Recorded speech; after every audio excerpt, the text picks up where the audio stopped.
Hey, thanks for clicking on this video. My name is Kaylee, and this is a Read Rant Review, where, you guessed it, I read a bunch of crazy nonsense, and then I tell you all about it. Every now and then, I'll throw up a poll and have you guys vote on what I review next. And the most recent poll that I had was about very popular romantasy books that I have gone out of my way to avoid, specifically because I'm truly a hipster at heart, and if something gets too popular, I don't want to read it. But it's probably about time, right? If I'm gonna be truly a booktuber and book reviewer, I probably need to read the biggest books of the last couple of years. Today, the book being the book that won that poll, the book being one of the biggest ones in the last few years, is A Court of Thorns and Roses by Sarah J. Maas. In case you're curious, at the time of recording on Goodreads, it's sitting at a 4.15 with 4.3 million ratings. I think this is the most popular book that I've ever covered on the channel. Just to put it out there of where I stand on the book, I gave it a 2.5, rounded down to a 2-star on Goodreads. The pacing was kind of crazy. There's definitely some writing stuff to critique, but part of the book or the idea of the book was good, and I can see why it's so popular and why it hooked people. And I also got a lot of feedback from people that the first one in this series is historically the worst for Sarah J. Maas, which I think makes sense, especially for a series this big. Usually you don't hit your full stride until book 2, book 3, sometimes book 4, and then it's all downhill from there. It's pretty much my experience with extended series of books. So I'm not surprised that I feel meh about this one. I'm sure I might look like book 2 or book 3 more. I don't know if I'm ever actually going to read them though. So anyway, if you, like me, have been living under a rock and you're curious about what this book is, or it's been a while and you're prepping for book 6 and book 7 to come out, hey man, it's me. Hey, I'll give you a beat by beat, chapter by chapter breakdown of this book. Like I said though, 2.5 stars, I'm going to be critiquing it. Don't watch this if you are the author, if you're friends, fans, family, stans of the author, anything of the like. This is not for you. I have one rule on this channel. Say it with me. Don't make it weird. Please, for the love of God, I'm just here to have a good time and crack a couple jokes.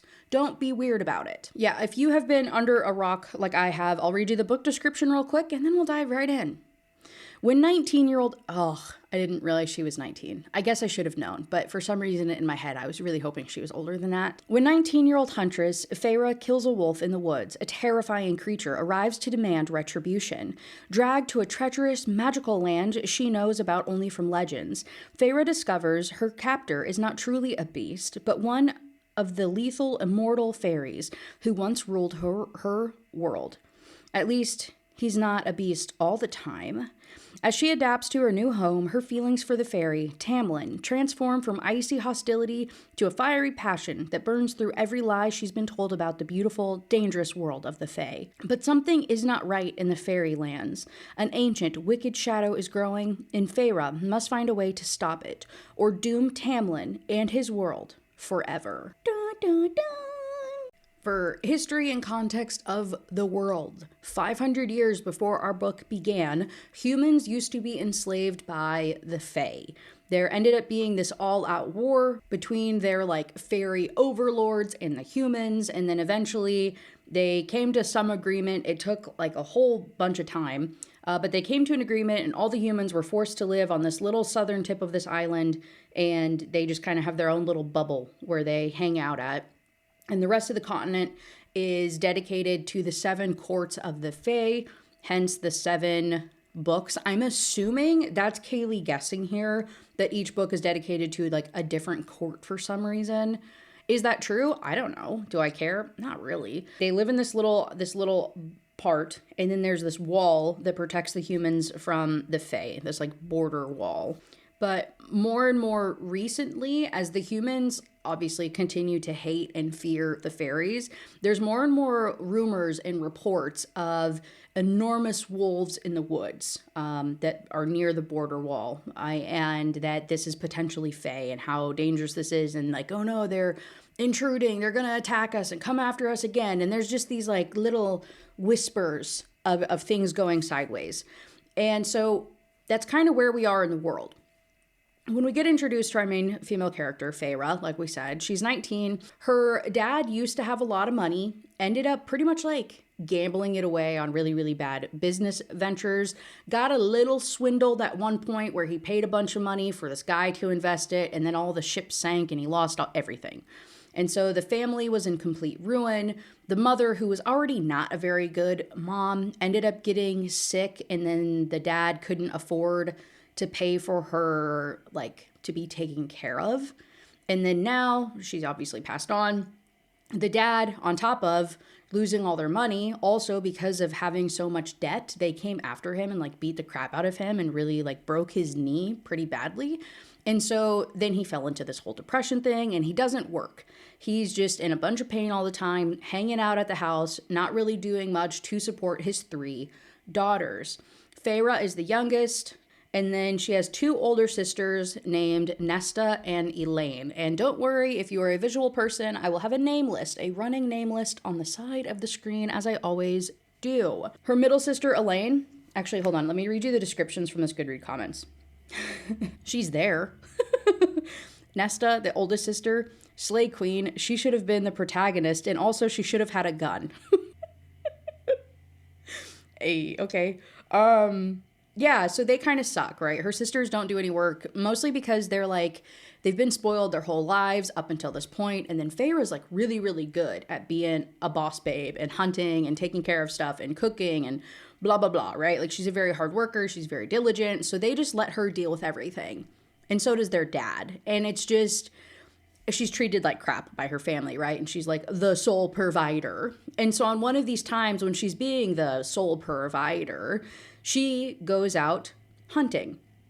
And her family, it's like coming into wintertime. They're pretty much starving. They don't really have many options right now. So she's going deeper and deeper into the woods to try to find food.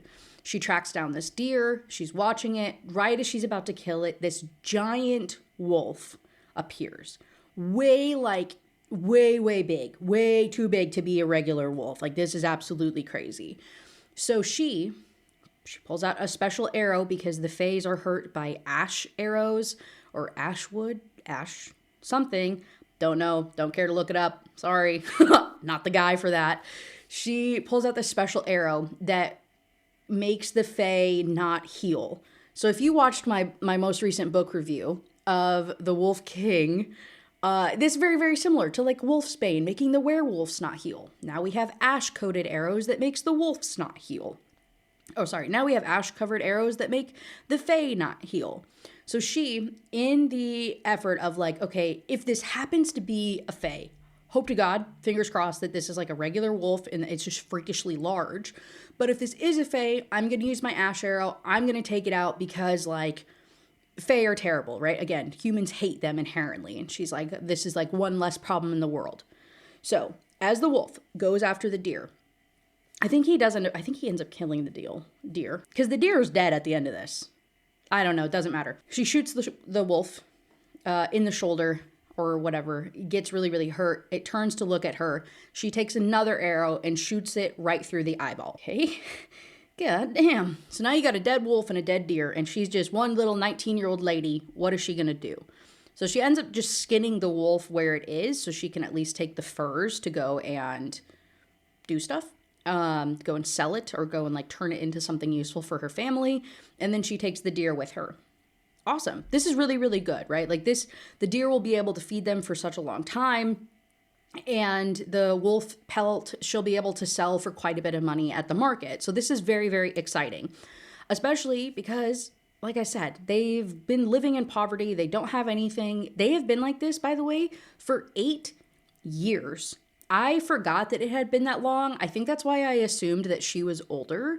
Because what do you mean your sisters in the last 8 years never learned to do anything? What do you mean your father has been letting you guys almost starve to death every winter and hasn't gotten his shit together in 8 years? What do you mean? Like, you were 11 years old learning to do this stuff? She returns and, like, her sisters aren't evil, but they're, like, pretty close, pretty adjacent. They're just very, very selfish. And so when she returns, they're like, oh my God, you got this wolf thing. Like, yeah, we'll be able to sell it and have all the money. And, like, no consideration for how much danger that she was just in, right? How much that she risked to get the food and the wolf for her family. They don't care. Immediately they're like, hey, you just need to go shower. You're like really, really smelly. And her dad notes it for like a split second of like how risky it was. And so she goes to take a bath to get all of the blood and grossness off of her. And when doing so, she's walking through the house, and we learn that on one of the summers where they did really good and had a lot of money, she bought paint and some paintbrushes, and then she decorated a whole bunch of like little nooks and crannies in their house. And she wants to be a painter when she grows up, and she absolutely loves painting, and she wishes that she could do it, and that's her real like true life passion thing. Okay, we also in chapter 2 get introduced to the idea of Nesta wanting to get married off to this guy in town that has a tiny bit more money than they do, and she's like, no, you can't, we can't afford a dowry, and also he's a crappy person. And the dad's like, no, we have to have hope, and blah, blah, blah. And just more bickering. And again, just like more and more painting Feyre as like the caretaker or like the provider for this family, which I think, again, is like supposed to build character, right? It's supposed to make me be like, oh yeah, she's awesome. Like she's this like very, very resilient, likable character who's busting her butt to take care of her family. But somehow it didn't give me that vibe at all. I still felt that she was like insufferable in a way that I can't really pinpoint why. And also she was just kind of like a boring character. Like she had all of the traits and all of the things like happened to her in the way she responded it that usually makes me love characters and get really invested in their stories. And this one just fell flat for me, and I can't figure out why. Like I'm not sure what it was exactly. Because really, this is the recipe that would like make me love someone, you know? We also learn a little bit about like her love life, where she doesn't have like a boyfriend or anybody. She has like this one guy that she like hooks up with every now and then, but they're not like together. And she just she's just kind of alone, right? She doesn't really have a good family. She doesn't really have any friends. She doesn't have anything. And she doesn't have very many like choices in life. She is illiterate. She never had like an education in any way. And then because her mother, again, was kind of absent and just liked to party. And then after her mother died when she was 11, everybody just kind of like left her alone and didn't think that it was important because the sisters were already educated. Why did we need to spend, all this extra money and time for her to be educated when there's bigger fish to fry, like taking care of us? You know what I mean? So she doesn't have a lot of options. Doesn't have a lot of stuff going for her. And technically, I mean, she has enough skills. She could run away, but she promised her mom that she would take care of her sisters and that they would stay together. And for some reason, this promise to her mother is making her deal with this absolute nonsense. I don't know. In chapter 3, they go to the village to go and sell the hides and go and make the money. We get introduced to Children of the Blessed, which is this like very religious group that is obsessed with the high fae, which is like the royal fairies or like the super, super powerful fairies. And they don't believe that the fairies are evil. These guys don't really do anything else in this particular book. They don't really mean anything, but maybe it'll come up later. I don't know. They end up selling the hide to a mercenary, making a pretty good amount of money. And the mercenary, gives her some advice because she's like, hey, I know you were in those woods, really dangerous woods. Let's talk about it, right? And gives her the heads up of like, hey, there really are a lot of fays that are starting to cross the wall and attack humans. So we got to be careful. But they got money now, right? So the sisters go and they buy some stuff in the market. They have some actual food. Dinner that night, they have real food, right? They're eating parts of the deer. And it's just great. Or it would be going great until this giant beast bursts through the door. He is like as large as a horse with the body of a cat and elk horns. Okay. Yeah, I mean, that's fine. Beast is angry. Beast also speaks English. He's like, you killed him! You killed him! And the whole family's like cowering behind Feyre because of course they are. And so she like stands up to the beast and she's like, we did no such thing. What are you even talking about? Like what? Who's dead? What do you mean? He's like, you killed the wolf. And she's like, oh shit. I mean, yeah, I did. And he why does it matter? And he's like, well, that was a fae. she was like, well, I didn't know that. If I knew that, I wouldn't have killed the thing. And he's like, it doesn't matter. You killed a Fae. You have to like give a life for a life per the treaty that was signed to make the humans go and live on this little island all by your little lonesome self, right? Like the treaty that made us stop killing humans and all of the war end. Per that treaty, if a human kills a Fae, then the human has to die, basically. And she's like, okay, I mean, yeah, I guess go ahead and kill me. Can we at least do it outside so my family doesn't have to clean it up? Good God, dude. But instead of outright killing her, he's like, so you can do that. Like, I can just kill you. Or you can come and live in Prythian, which is the name of like the fairy continent, right? Where the 7 courts are. Like, you can come and live in Prythian with me. Or you can die. I mean, it's kind of up to you. And so she decides to go with him because fairies can't lie. And he said that he wouldn't hurt her and that this is a good thing. And, you know, like maybe this will all work out, right? It might be better than death. And if she goes with him, maybe she can escape one day is really like what her ultimate plan is that she'll be able to escape. So as she is prepping to go, because she has like, I don't know, 2 minutes or so before this guy is going to get pissed off and kill everybody, she's like rattling off all the stuff to her family about like, hey, go and talk to so-and-so on how to set traps. Go talk to this guy to learn how to fish. Like, go do all of this, hide this, blah, blah, blah. Like, gives them like life advice as quickly as she can before she gets whisked away by this beast. And like, as she's going out the door, her father pulls her aside and he's like, hey, if you do escape, if you do ever escape, don't ever come back here. Like, you're too good for this place. You were always too good for here. In which case, again, I go back to the fact, you sure weren't doing anything to help her get out of it. You sure didn't give a shit 2 days ago. What do you mean? Like, I hate that type of goodbye. That's so incredibly, like, infuriating to me. Whatever. Time passes. Homeboy puts her on a horse, takes her into the woods. Eventually, she ends up, like, passing out and has this like weird metallic-y smell taste in her mouth, and it turns out that that's the taste and smell of magic, I guess, and that was them going through the border wall. And then in chapter 6 they get to the spring court of Prythian, right? She learns in a second, he is like the king of the court. He is the guy in charge. And so his name is Tamlin, like we learned in the book description, and he was trying to talk to her like normal, trying to kind of avoid her, but also kind of talk to her, and it's just kind of awkward and weird. And the estate that they go to, like his castle, is absolutely beautiful. And it's always springtime here, and she ends up going to the dining room and runs into Tamlin in his human form. But in his human form, he has to wear this masquerade mask. We'll talk about it later, but he has to wear this crazy mask. And so she sits next to him. She refuses to eat. And he's pretty much like, okay, I mean, or what? You're going to die? You're literally going to come all this way and you're not going to eat? Like, okay. He's like, I didn't poison it. Like, you have to eat. I don't know why you're being like this. And then his friend, Lucien, or Lucien, as my robot kept going back and forth saying, he is in the room as well. He comes up quite a bit. I'll have him up on the name list as Tamlin BFF. And then Tamlin obviously being the, like, king. And then of note, right, there's the High Fae, like I talked about, that are, like, the really, really powerful, like, kings and queens and like rulers of the land. And then there's like the lesser fairies, which have like little baby bits of magic and kind of can do stuff, but they're also like just, it's a whole class thing going on. Only thing to note about this discussion is as she is whisked out of the room by this woman named Elise, which I'll put her up here. She's kind of like the dedicated, I guess, servant, we'll say, to helping Feyre. Like help her get dressed in the morning, brings her food, kind of talks to her, gives her life advice in general, just kind of like a little chitty chatty helper lady.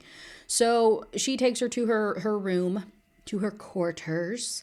And as they're leaving, she overhears Lucien and Tamlin talking. And Lucien is pretty much saying, hey dude, why don't we just like kill her and like move on with life? Like, we just have to change plans. This obviously isn't going to work. And Tamlin says, no, she has to be protected. Like, blah, blah, blah. We will do this. She doesn't really know what they're talking about, but this is kind of nice that they're gonna keep her alive, I guess. She gets to her room, it's incredibly nice, and she lays in bed that night and she's like feeling like crap because she is in this, again, like immaculate castle. It's lavish, and she just feels terrible because now her family is left in poverty with nobody to take care of them.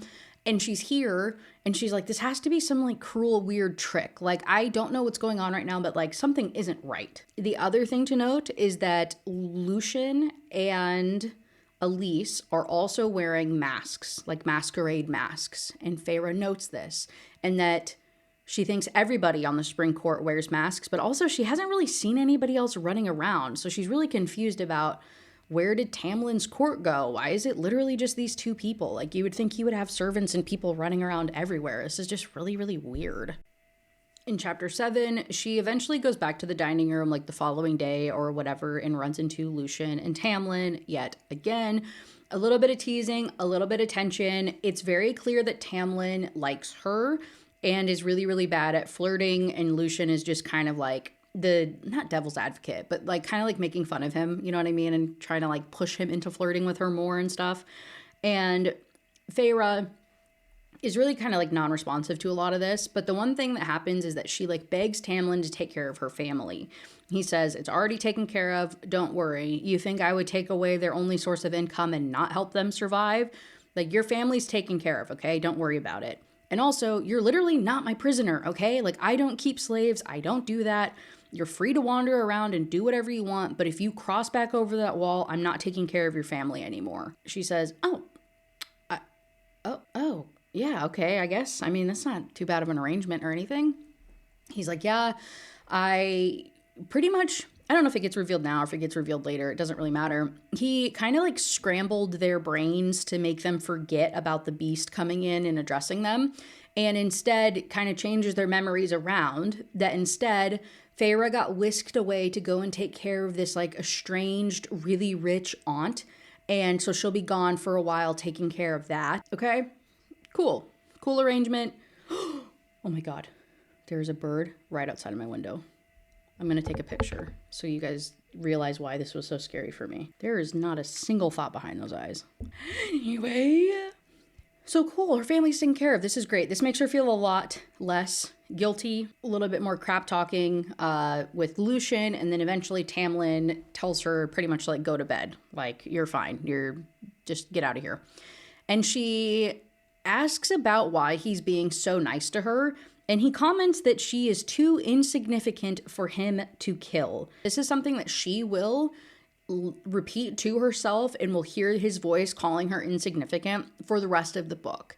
And anytime he says that, she also is hearing the voice of like her mother and her sisters and her father also saying like very, very negative things about her, and how like not worthless, but how kind of like worthless she is and insignificant. And it's like really, really crappy, right? So this is all she's like hearing on repeat in her head, is how insignificant she is to him. Cut to the next day yet again. She finally gets around to asking Tamlin, why was the Fae that I killed, why was he even across the border wall in the first place? Like, how did he even get into that? Like, how did we even get into this position, right?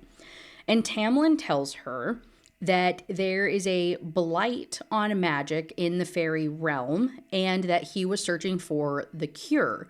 And that because of this blight, everybody has to wear these masquerade masks because it like protects them from the blight killing them off. Okay? Interesting, I guess. And then all she can think about is wondering like if this blight is dangerous to humans, and like if she wants to like warn her family and give them a heads up about this happening. In chapter 8, she goes wandering around, runs into Lucien, and tries to convince him to help her escape because he obviously hates her so much. Like, all he does is talk crap all the time and crack jokes and make fun of her and blah, blah, blah. And so she is trying to talk him into giving her advice to let her escape and kind of like get out of his hair. And so with this plan in mind of like, oh, I think I can talk Lucien into helping me, the following morning when Tamlin, the Fae King invites her to hang out and go for a ride and show her the grounds and whatnot, she declines and instead goes and follows Lucien with the hopes of, again, having him help her escape. And so he invites her to go on a hunt because he heard about her being a huntress. And she apologizes for killing his friend, that she didn't mean it, but she did it out of like necessity and whatever. And then he says, yeah, and also, by the way, I'm not going to be able to help you with this whole Tamlin thing. Like, I know that that's why you're here and talking to me, and it's just not going to happen, so don't even bother. And so instead, he does give her a lot of information, though, right? Mostly the fact that Tamlin is very, very powerful, and he can shapeshift, and that is why his court wore all of the animal masks to the party where the Blight began. It'll make sense much later in the book, okay? But that's why all of them have animal masks, is because they transform into animals, I guess, or something. And then Lucien makes some weird comment about a she. And a weird, ominous she gets mentioned quite a bit in the book. And anytime her or her name or reference to her gets brought up, everybody gets like really, really tight-lipped and freaky outy and like looking around to see if anybody heard them. We also learn Lucien has a little robotic eye. Like he has a normal eye and then a robotic eye. And I guess his got replaced by Tamlin's magic, and that's the extent of what we learn. He does not reveal how he lost it or anything. And then she's like, okay, so I know fairies can't lie to me, but I also know that you guys speak in riddles, basically, and that you're not going to answer my questions outright to anything. So is there anybody who does? Like, is there any fairy that I can go and find that will answer my questions?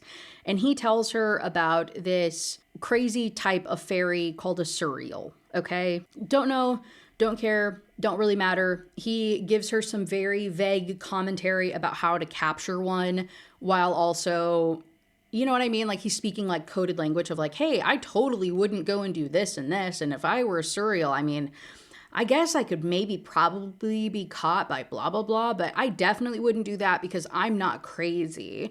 But he's giving her all the information that she needs, right? Like there's some weird stuff or like communication going on between these two. And then all of a sudden she feels like this crazy thing in the air, and Lucien freezes and the horse freezes. They're riding on a horse and she's whatever on there with him.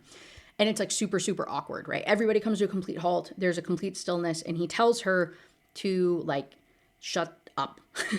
Don't say a word. Don't even breathe. Don't look at it. Anything that happens next, just remain completely still. And it turns out it is this really, really terrifying monster kind of fairy that only becomes real if it is acknowledged. Oh, that is horrifying. And so after a while, it moves on, and then they continue their trek, and eventually they end up getting home. At dinner, Lucien tells Tamlin about this super dangerous fairy thing that has trespassed onto their land, and Tamlin leaves immediately to go to find and kill the creature. And Feyre ultimately is looking out her window almost longingly, waiting for Tamlin to return home and worried about his safety, because she's already kind of sort of developing feelings for this very kind guy who's taking care of her family and acknowledging her and talking to her. And they've had these like little conversations at dinners, and I haven't really talked about it very much, but he really is trying to be nice and trying to get to know her and trying to make sure she's comfortable. And it's really having an impact on her because she's never had anybody care about her before. And again, if you happen to watch my video about the Wolf King, I definitely see why people said that these have like almost identical story beats. These are incredibly similar books in a lot of ways. And yeah, The Wolf King was written in 2023. So I'm sure there was a lot of, like, obviously so many books got written after this inspired by ACOTAR, right? Like, I'm not going to sit here and act like this didn't have a complete like cultural impact that it did, right? And that was also part of the reason why I gave it 2.5 stars instead of any lower, because I mean, I was going to say game, got to recognize game. That is not what I'm trying to say here. But you know what I'm saying? Like, you got to I got to pay respects to one of the things that really kind of caused this almost like renaissance in reading for people and really got a lot of people into reading. And into all of this, right? Like, I'm not going to sit here and knock it. This really, really kind of catapulted romantasy into a freaking stronghold genre over the last years. So I'm not going to sit here and knock it, okay? Obviously, like I said, yeah, had a lot of impact on a lot of books that followed that almost follow the identical recipe to this. So obviously there's something good about it. A lot of people are into this particular thing. So anyway, while she's looking out her window longingly for Tamlin, she sees her father standing in the garden below her window. And so she hurries to go to her father because she's like, oh my God, he came to get me. This is so dangerous. Nobody has seen him. Like, oh my gosh, this is insane. So she's trying to like sneak around the castle and sneak out to get to the garden to get to her father. And as she's getting closer to him, he's like going further back and like beckoning her over. She's noting how quickly he's moving and how much more like agile he's moving, right? Because before we talked about him having like a cane and a limp and a really busted knee and stuff, but now he's like moving really good. I said, oh no, right? I knew immediately that this was not going to end well. But luckily, before she gets to her father, supposedly, Tamlin grabs her arm and he's like, where do you think you're going? And she's like, I'm going to my dad. And he says, look again. And she looks up again and then she sees nothing. And then suddenly her sisters appear and then nothing. And then her dad comes back into the picture. And turns out that this is another type of bad fairy that will like lure humans by like pretending to be what they wish to see and then like luring them out into the woods and like torturing them, right? So another bad type of fairy that has infiltrated the spring court and is trying to hurt her. And so Tamlin tells her to be careful and like not to trust your senses. And she's like begging to go home and tells Tamlin about her promise to her mother about taking care of her family. And he again reassures her of don't worry, while you're here, your family, they're fed and they're comfortable, okay? Like I promise you, they're taken care of. Don't have to worry about them at all. Tamlin that night though, he was not successful in finding that really, really dangerous one. That only comes alive if you acknowledge it. So he spends the next couple of days going out on these really, really long hunts with Lucien. He continues to go on these really, really long hunts trying to find this entity. And she and Lucien are going on more and more hunts together, kind of like spending time together. And Lucien is worried about Tamlin and that he is really freaking out and really concerned about these quote unquote lesser fairies like coming into the spring court and causing trouble, right? The deadly one, the other one that like imitated the desires. These things shouldn't be here. And this might be a byproduct of the blight that is like allowing these things to infiltrate the area. I don't know. I have a lot of questions. About how any of this works and none of it makes any sense to me, to be quite frank with you. But I'm telling you what I know, okay? Later that night, or I don't know, some night in the near future, she ends up having a nightmare, wakes up from it, and then begins wandering around the manor. And as she's doing so, she's like trying to draw a map of where to go, pretty much like an escape plan map thing. While she's out wandering around, Tamlin returns home. He was able to kill the beast, but he got hurt in the like fight of it all, and the evil fairy thing doesn't, like, he can't heal against those wounds. And so he's like bleeding and he's in a lot of pain right now. And so she pulls him aside and she's like trying to like bandage him up and like get him at least bandaged up, right? And kind of in less pain. And while doing so, he sees the map that she's holding and he's like, oh, is this your escape plan? And she tries to like take it away from him and he's looking at it and he's realizing that she is illiterate. I'm not sure how he's able to gather this from the map, but he is. And he's like, oh, so that's why you're so, how does he phrase it? You're adept at other things? Because she pretty much had to like teach herself how to do everything else. They go on to have a conversation about doing what's necessary to like protect your loved ones. But yeah, it's kind of a touching moment, right? They have a little bit of a bonding moment here. And then the next morning, she hears Lucien and Tamlin having an argument. And Lucien is telling Tamlin, like, hey, time is running out and your heart of stone is softening. She reveals herself, right? She makes it known that she's there. Lucien storms away and she asks to spend the day with Tamlin and to like take her to the study, which is obviously the room where there's a bunch of books and a bunch of everything. Along the way, he asks how she learned to hunt and she said that she had to teach herself. And Tamlin asks if anyone has ever taken care of her. And she says, no. And then he's like, hey, also, by the way, I know that you stole a knife a couple days ago from the kitchen. You should probably focus on eavesdropping instead of escape plans. It's kind of a weird thing to say. What an odd thing to say. And so now that she has access to the study, she tries to teach herself to write because she wants to send a letter to her family warning them about the blight, right? She only knows a couple words, and it takes her a really long time to figure some stuff out. And when she's reading, she'll like jot down a word and then spend a really long time trying to like break it down and figure out what it is. And in the middle of doing this, she ends up taking a break for a minute, and she sees this giant mural, right? This giant painting, and she's blown away by it. It's absolutely beautiful, and she is like so happy to see this. A giant like landscape picture basically of the country, like of Prythian. And in the middle of it, there's this like big old mountain that is not claimed by the courts. Like all the courts pretty much like happen around it. There's a map in the beginning of the book. I read the digital version though, so I don't think I had that, or at least I skipped it. I don't know. But it's how I picture it. They're all in these different areas, and then there's this giant mountain in the middle where no one claims. Like that's not a part of any court. As she's looking at this, Tamlin comes back in, and he offers to help her write a letter to her family. She gets very embarrassed by this though, and is accusing him of just wanting to like embarrass her or like humiliate her. And he's like, I don't know why you don't trust me. He's like, what have I done to show you that I would ever do that to you? Like, why would you even think that? She's like, well, Fae are terrible, beings, and they've like hurt humans for years, and they've been like all these horrible people. And I don't know why I would expect a pretty much like a beast like you to be nice to me. Because of the embarrassment from this, maybe because some more time has passed, she decides to try to find Lucien and ask him again about that fairy that he mentioned, the fairy that would answer all of her questions that she had, the surreal.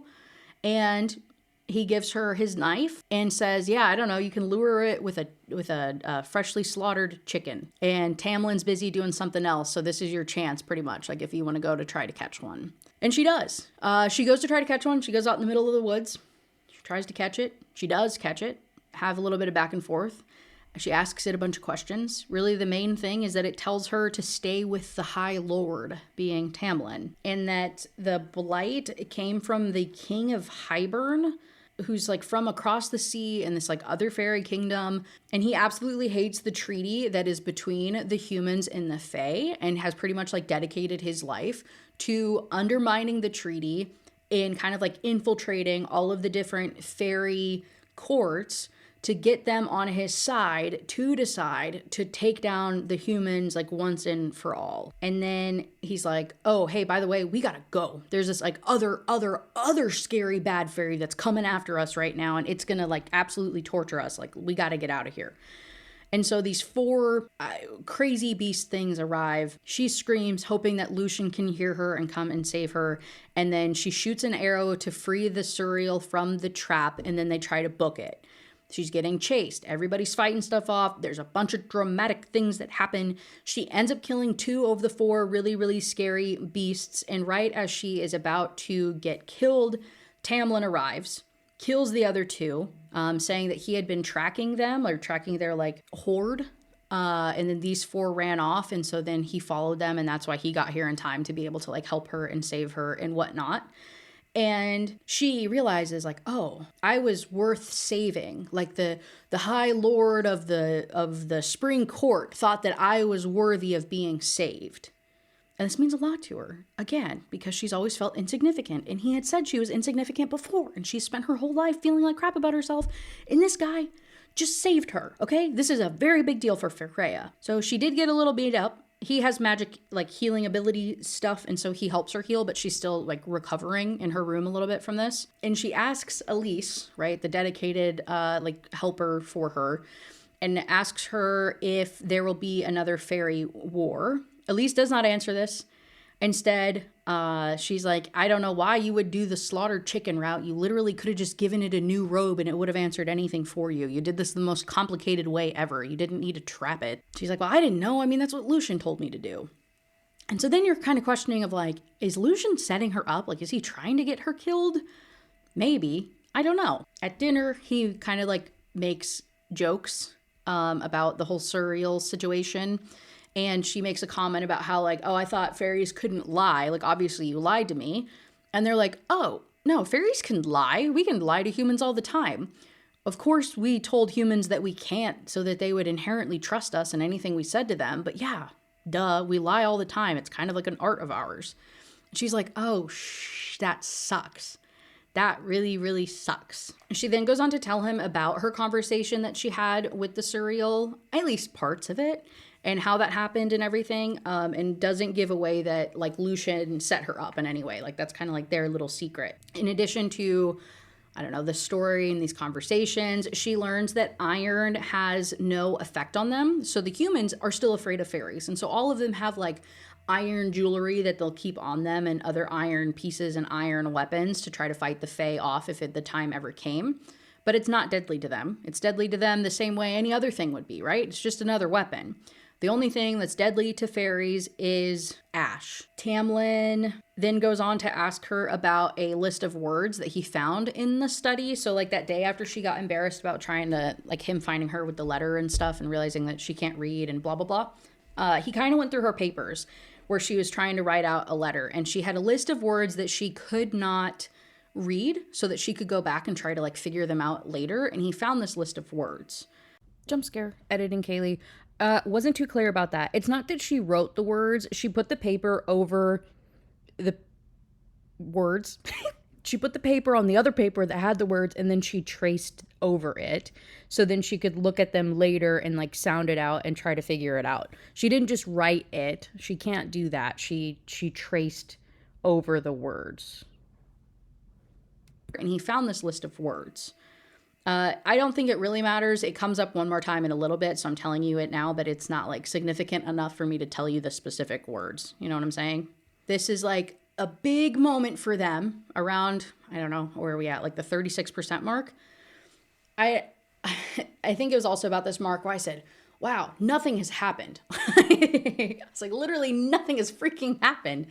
But this is the moment where he says, hey, can we just be friends? Like, let's just be friends. You know, there were fairies who fought alongside the humans for their freedom 500 years ago. Like, part of the Great War, it was only some of the fairies.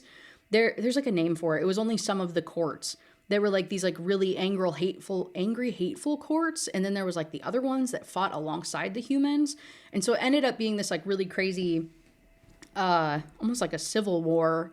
But on behalf of them, I'm not going to unpack that statement any more than that. And then, oh yeah, this is, I guess, where he reveals about telling her family that she's with a wealthy aunt so that they won't worry about her and that they're taken care of. And that he also, in part of the, it's called glamoring, but I said, like, rearranging the memories. Part of, like, the glamour or, like, the memory shifting that they caused also gave them, like, planted the seed that they should run at the first sign of danger. Like, if they hear more rumors about fairies crossing the border or a blight or anything like that, that they should, like, run away as far as they can. So he's like, don't worry, I've literally done every single thing I possibly can to take care of your family. And this makes her trust him, right? On top of him being kind about her illiteracy, about him, also with him saving her that day, she decides to accept the friendship. And in doing so, she also requests paint. She wants to paint. And he's like, oh my God, you enjoy painting? Like, you enjoy the arts? And she says, yes. And he says, okay, well, we have a gallery in the castle, but, like, nobody's ever used it. So we just locked it up because I didn't want to waste their time cleaning it. But give me a day or two to have them go in and clean up the gallery for you. And then I'll take you in there. And it might take a couple days, but we'll get you paints. And you can paint anywhere you want. Like, this castle is too clean anyway. Like, paint anywhere, do anything, make a mess, blah, blah, blah. He's incredibly supportive. He's very, very, very, very sweet. Some other, I don't know,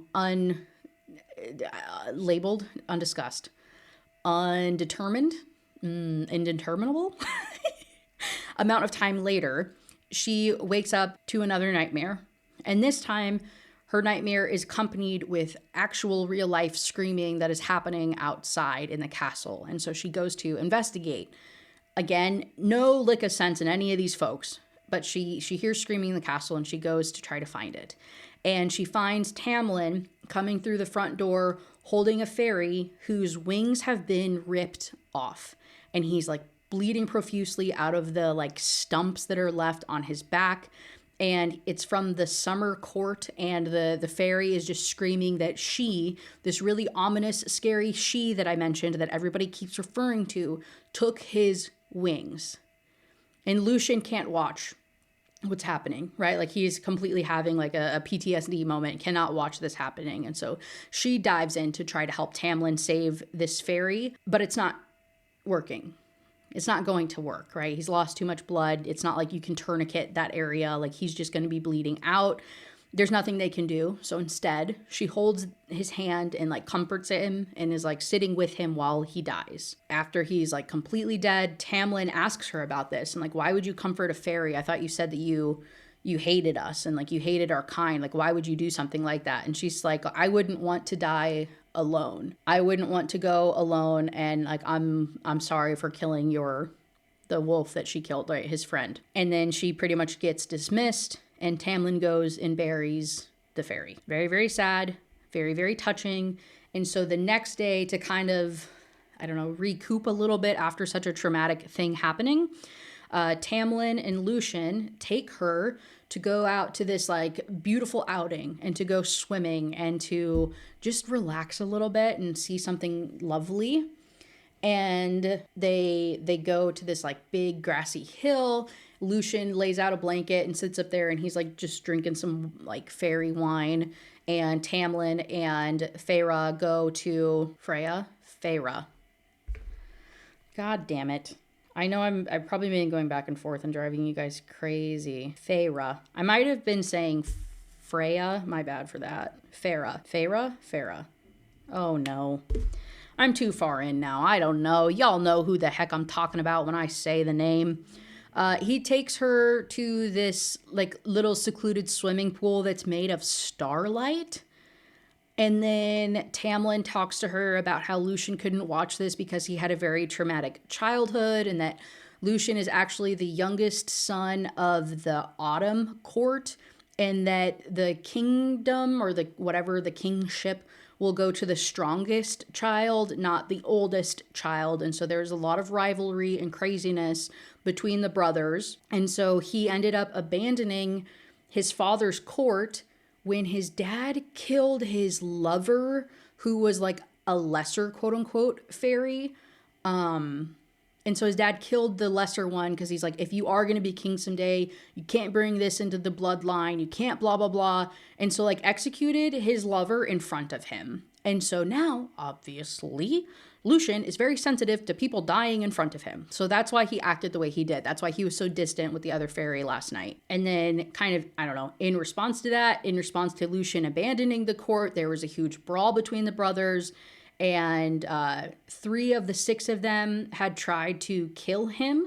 Like Lucien killed 2 of them, and then Tamlin killed 1 of them. It's a whole thing. And so now Lucien is under Tamlin's protection as his emissary. So that's why he's there. That's why all this is happening. I don't know, back and forth. They end up both getting a little naked, a little in their little underpants, and they go into this like starlight pool. And they're just checking each other out. And she goes on to explain to him about her father losing his fortune and the ship that sank and everything like that. On the way back, Tamlin is out of earshot, and she's walking with Lucien, and she gives him a hard time about giving her bad advice about the cereal. And she's like, hey, I get it, right? Like, I know that you hate me. I know that was on purpose and that you didn't come when I had screamed. And he's like, yeah, I did, but you freed the cereal. Like, your first arrow was going to save that guy. So yeah, I'm actually very impressed by that. Like, you saved someone else over yourself, and I'm sorry for not coming when I heard you screaming. And then I was like, wait, so how does he know that she did it, the arrow, to save the cereal first? Was he close and watching and just chose not to help her? Was he watching her the whole time? Because he made it sound like he was doing other stuff in the woods, but he was near enough to hear her. But was he actually like legitimately watching the entire time? I don't know. But now they're friends. Now those 2 are friends. Following chapter 19, they go to the gallery. It's absolutely beautiful. She loves it. She paints every day, but she doesn't want to show anybody any of her work. And more she's hanging out with Tamlin, and the relationship is is building. And the only thing that really kind of worries her now is that her family is going to forget her. He senses her distress at this idea, and so he decides to take her to a rose garden that his father planted for his mother as a mating present.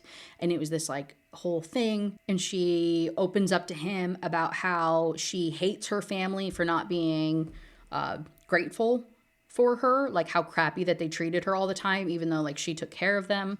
And then he ends up like, he kisses her cheek and he says, "There'll be answers for everything." Oh, okay. She then goes on to wander around and mind her own business, and she senses Tamlin following her. So she sets a trap. He gets stuck in it. She approaches him, and then now she like touches his face and touches his hair, and it's just this like building romantic like tension between them and like attraction, but also she's still afraid of him, but also he's pretty hot and he's really nice. And he, now that he's been caught, he opens up to her and he starts reading her these poems that he wrote. It's like a thing from his childhood of writing like raunchy limericks, and it's just kind of like followed him into adulthood. And so he ends up like writing these like wildly inappropriate poems. In the very last poem he has, uses the words that she wrote down in the study that one time, like the words that she didn't know what they were. He uses all of them as like the like last word or last two words on every line of the poem. So now she knows what those words are.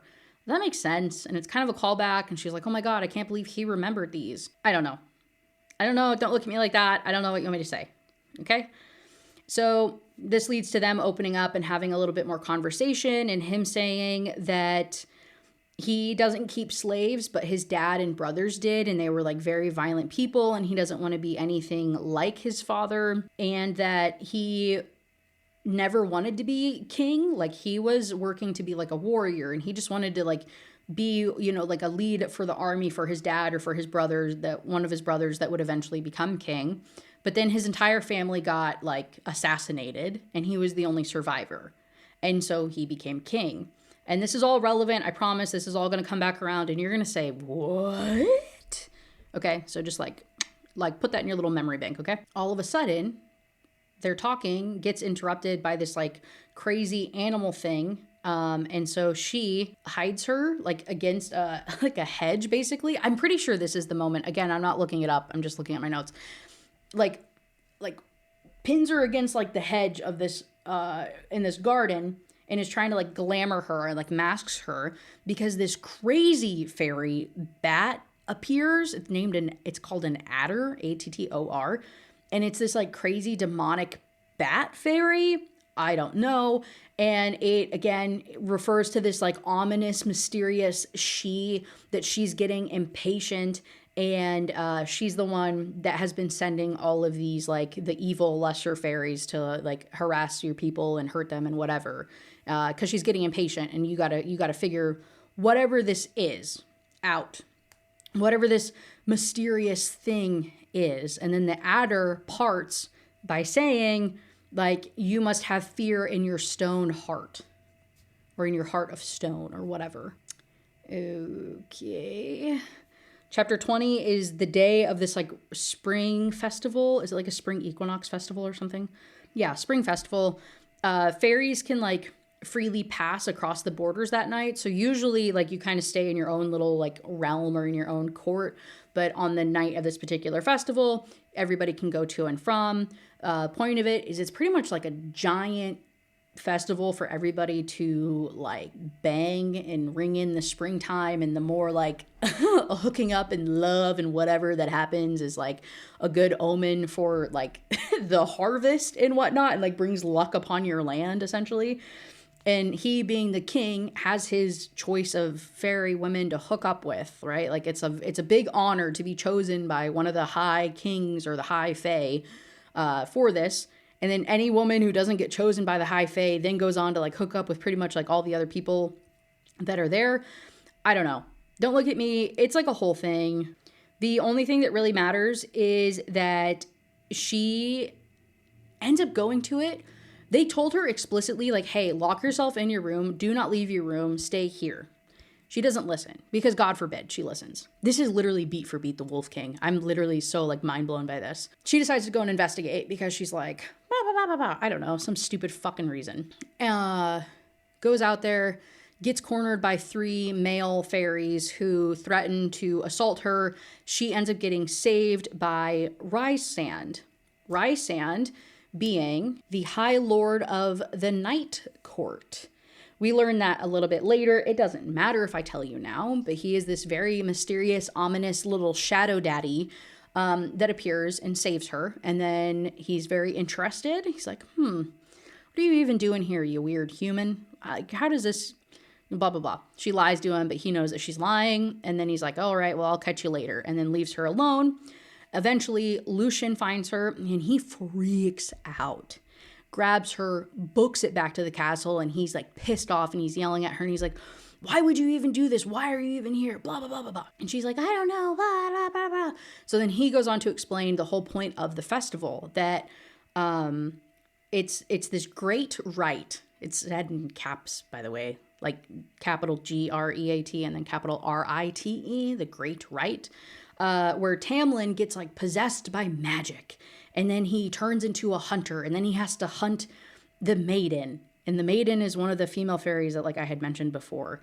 And that'll be like his partner for the night. And Lucien is like, you have to stay here and stay hidden because if Tamlin smells you, he's going to come after you. And obviously she's jealous, right? Again, she likes Tamlin. She has a crush on him. And after more time passes, she wakes up at like 3 a.m., decides to go walking around the castle, and runs into Tamlin outside of her room. He, after the rite had ended, came back here and was just waiting for her outside of her room. And he tells her that like he looked for her all night at the festival because he had smelled her. And he is still like, she can tell, like possessed by this magic stuff that happens on this particular night. And he's very possessive and he's very like aggressive and like expressional. That's not the word. Expressive. And ends up wanting to like mark his territory, essentially. He pretty much admits that he really likes her and that he finds her attractive and that he wishes that he mated with her that night and he would have been gentle. And then he bites her neck hard enough to leave like a bruise. I'm like, so are we talking about like a hickey, or did he go like monster mode and like bit her? What are you talking about here? Anyway, she's really into it though, but she ends up slapping him because she's like, you don't know if I was consenting to that or something. I don't know. Okay, I don't know. Don't look at me. I don't know. The next morning, she actively decides that she's not going to hide the bite mark because she wants him to be ashamed of what he did to her. But he's not ashamed of it at all, and he doesn't apologize because he's like, I told you and Lucien told you to stay hidden and you didn't. You get what you get. And so she storms off, and then eventually, once the magic is like 100% out of his system, he does come and apologize to her. And this leads to her the next night, for the first time, wanting to put on a gown. She wants to look fancy. She wants to look impressive, and it works. She comes down for dinner. Lucien pretty much immediately dismisses himself to have her and Tamlin eat alone together. He has very limited magic because of the blight. Like the blight took a lot of his magic and he uses up pretty much all that he has in that moment to change the scenery so that they're at a much smaller table and sitting right next to each other. And so it can be this very like intimate dinner that they have together. And she's realizing how much that she likes him. And so she takes him and lets him look at her paintings that she has. And it's a very cute moment. Ends up, they have this like romantic thing where they're like really all up in each other's business. And she's asking, that she wishes that she could see his face under the mask. And is there anything that she can do to help with the blight? And he says, no, there's nothing you can do, but I want you to stay with me because you would be the first person to understand like what I'm going through, like to understand that I'm going through all of this to help other people, and the way that you sacrificed everything to help your family, and the way that like you care about other people and put your life on the line to help other people, like you get it. So I just want you to stay. And she decides to leave her bedroom unlocked that night.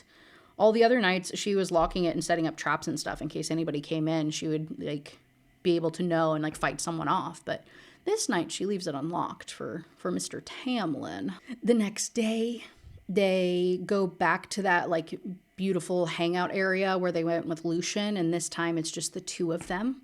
And it's very romantic, and he ends up kissing her eyelids and telling her that now she'll be able to see and hear the world the way that the fairies do, because he also put a glamour over her when they first arrived so she wouldn't be scared, right? Because not all the fairies are these like super cute, handsome looking things.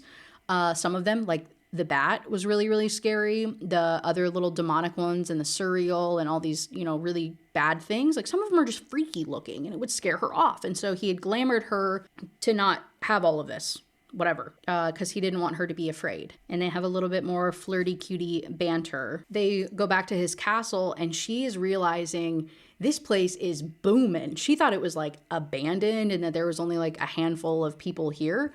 No, there are people everywhere. There's like 20 of them in the garden. There's a bunch of them in the kitchen, a bunch of them wandering the halls, cleaning the place. She's like, oh my God, there's so many. And they're all freaky looking. Because some of them, especially like Elise, who she had seen before, but saw in a glamored sense. Now her real form is like half human, half tree, like humanoid tree thing going on. And she's like, oh my God, this is crazy. Like, I'm seeing so much. This is a completely different world than what I thought it was. But also, this is so exciting because that means that she's getting more and more comfortable staying in the court and more comfortable in this like fairy realm, right? All things can't stay good for long though, because the next morning they wake up and there is the head of a high fae on a stake in the garden. The head of the fairy has like a marking on it from the night court, and Tamlin and Lucien interpret this message as a prank.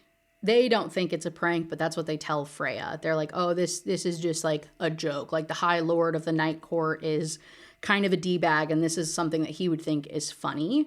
But really, this is more of like a knowing that the Spring Court is suffering from the blight. I don't know. Don't look at me, okay? I don't know.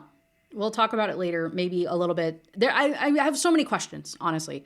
I left this book with more questions than answers, which again, I know is kind of the point for like a 7-book series, right? You're not going to know every single thing in book number 1, but like whatever. Time passes, everything's going great. They have their budding relationship, and she just continues to worry about Tamlin and the blight and his court being affected. And like if it's getting weakened by the blight and all these other things are appearing and there's violence and blah, blah, blah, blah, blah. She's just very, very worried. Then we have the summer solstice. So she has been here since like winter time. We had the spring solstice or the spring like celebration, and now summer. So she's been here for a couple months at this point, right? She puts on a pretty gown and she has a little flower crown, and she ends up drinking some fairy wine and just like partying into the night. And Lucien keeps an eye on her, and then Tamlin does, and they end up having this like very, very passionate kiss that night. And for the first time like in her life, she has hope that maybe things will be okay. Maybe this life isn't a bad one that I have been given. Like maybe things will be all right. But yet again, hope cannot last for long, because the very next day at lunchtime, Lucien tells them 24 fairies, like very young fairies from the Winter Court, had died. Like they were killed. And as they're talking about this and they're having this back and forth, all of a sudden both of their ears kind of perk up and they're like, oh my God, hold on, this is crazy. And so she all of a sudden gets like yanked out of her chair, forced up against a wall. Lucien stands against her to like cover her, and then they glamour her and try to like cover her scent and everything. And all of a sudden from the shadows, the king of the night court, or the high lord of the night court, appears in the room. And it's Rhysand. It's the guy that she met at the spring thing, right? He shows up, and this is supposed to be the grand reveal of like, oh, this guy she ran into is this crazy night guy. Whatever, it doesn't matter. I'm sure if you've heard a single thing about this, you've heard about Rhysand's name. Did I look it up while editing and realize that it's pronounced Rhysand? Yes. I don't know. I swear to God, I've heard people say Rhysand, though. So I don't know. But yes, I know I'm saying it wrong. Then, like, what's canon or confirmed of how to pronounce it or whatever by Sarah J. Maas? My bad. I should Google more. Sorry. I'm sure it'll piss you off. You know what to expect, though. You should expect it from me. He comes in, he is talking absolute crap to them, and Lucien calls Rhysand Amarantha's whore because he was selected by her to like be her slave, her like slave, you know what I mean? So he like continually gets like assaulted by this woman, okay? And she is the mysterious, ominous she that has been referred to in this entire book. It turns out she is this like really like evil lady. Obviously, she has a freaking slave, right? Doing her business. And he's a high lord, so that's also kind of alarming. Like, what do you mean he reports to her, or he has to like, he's controlled by her? Like, this is a really crazy situation. But it's all very like trickled in information.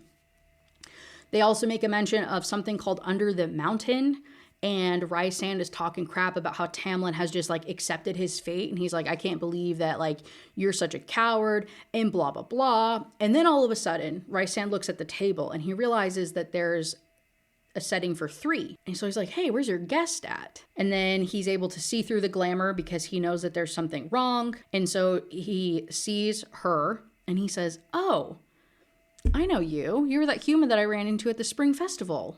And you're here? That's really kind of weird, huh? That's really, really strange. And Lucien is like, she's my partner. And Rhysand's like, oh, so now you're just with human trash. You just keep going lower and lower, buddy. That's crazy. And again, just like a whole bunch of crap talking back and forth. And Tamlin is begging Rhysand to not tell Amarantha about Feyre. He's like, hey, dude, seriously, like, please, please, please, please, please, whatever you do not tell her about Feyre. And he says, well, beg. And Tamlin literally gets like on his hands and knees on the ground, bowing, begging Rhysand to not say anything to this ominous woman. Okay? Like, this is not good. Whoever this lady is, this is not looking good at all. The one thing, though, that Rhysand does demand is her name.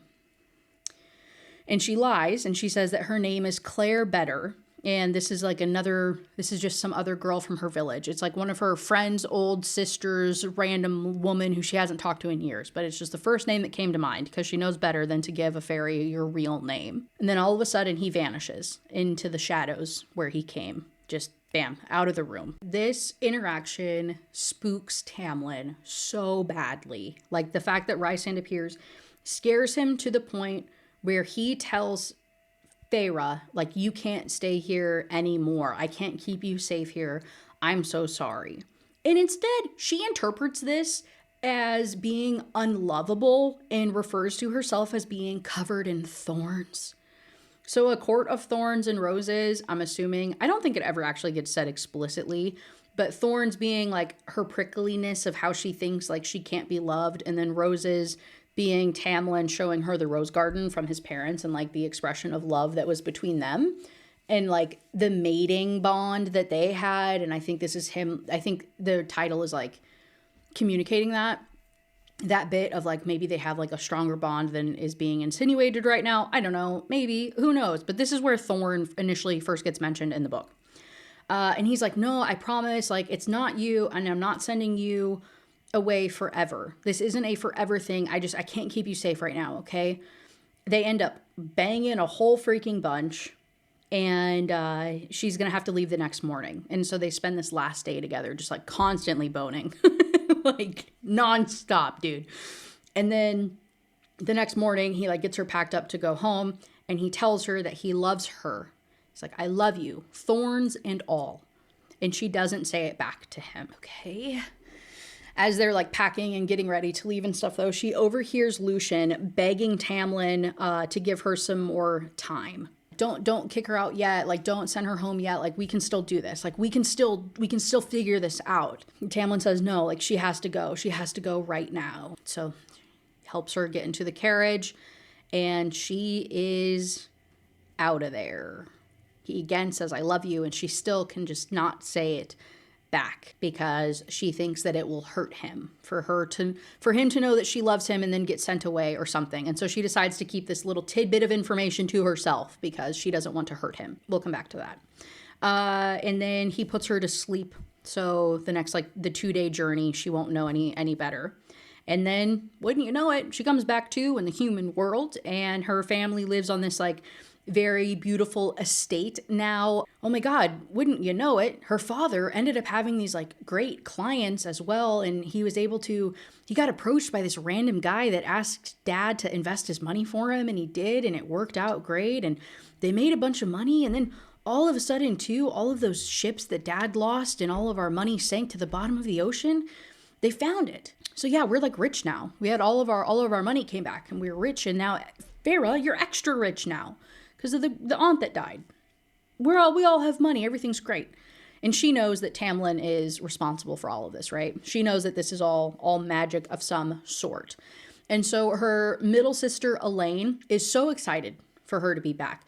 She's like, oh my God, this is so great. And her dad is super excited. And he wants to throw a ball and have this like big celebration to celebrate her return home. And everyone is so happy except for Nesta, her oldest sister, who is very like side-eyeing the entire situation. And Feyre just feels crappy about leaving. And she's like remembering the Suriel's words to her about stay with the High Lord. And she is so worried that she has made a mistake. In chapter 29, it's more time with the family. Also, on top of all of this great fortune befalling them, the dad also got sold some random balm by this traveling salesman that when he rubbed it on his knee, he all of a sudden was feeling better and he can walk normal again. And there's beautiful gardens that Elaine has, and Feyre goes with her into these gardens, and they have a little bit of a chit chat, and Feyre reveals that Nesta has, I don't know, distant and depressed and I don't know, just acting really, really funny, and Elaine's really worried about her. And Elaine also goes on to reveal that Nesta went after Feyre, like went to go and visit the aunt's house to try to find her, but halfway there, her carriage broke down, so she had to turn back around.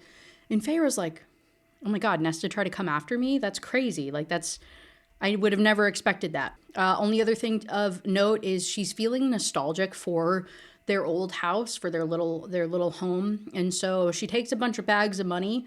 Obviously, like in the carriage, when she returned, it was like filled with like chests of huge jewels and gold and silver coins and everything to like set her up to be good for life financially. So he takes little bags of money and goes to like the poor part of town and goes and like hands out money to all of these different people. And then she sees the guy that Nesta was supposed to marry and she realizes, oh, I guess my sister never did get married off. I wonder what that's about. And then back home, she's hanging out and she's talking to Nesta finally. And Nesta tells her that the glamour didn't work on her. She's like, I remember everything. I remember you getting taken by Tamlin. She's like, imagine me being sad over your loss and watching, you know, Dad and Elaine losing their minds over losing you. And then all of a sudden they were fine and they were happy and giddy and acted like nothing happened at all. And just talking about this aunt who doesn't exist all of a sudden. She's like, I know everything. Like, I know that you were taken. And yeah, I did go after you because it was wrong. I went after you. I went to the fairy wall, and she's like, I walked the border for like 2 days trying to find a break in the fairy wall to come and get you because that was a messed up situation. And it's like, oh my God, she does care. And by the way, I'm pretty sure I was looking at all of the book descriptions. Don't do that, by the way, unless you want spoilers.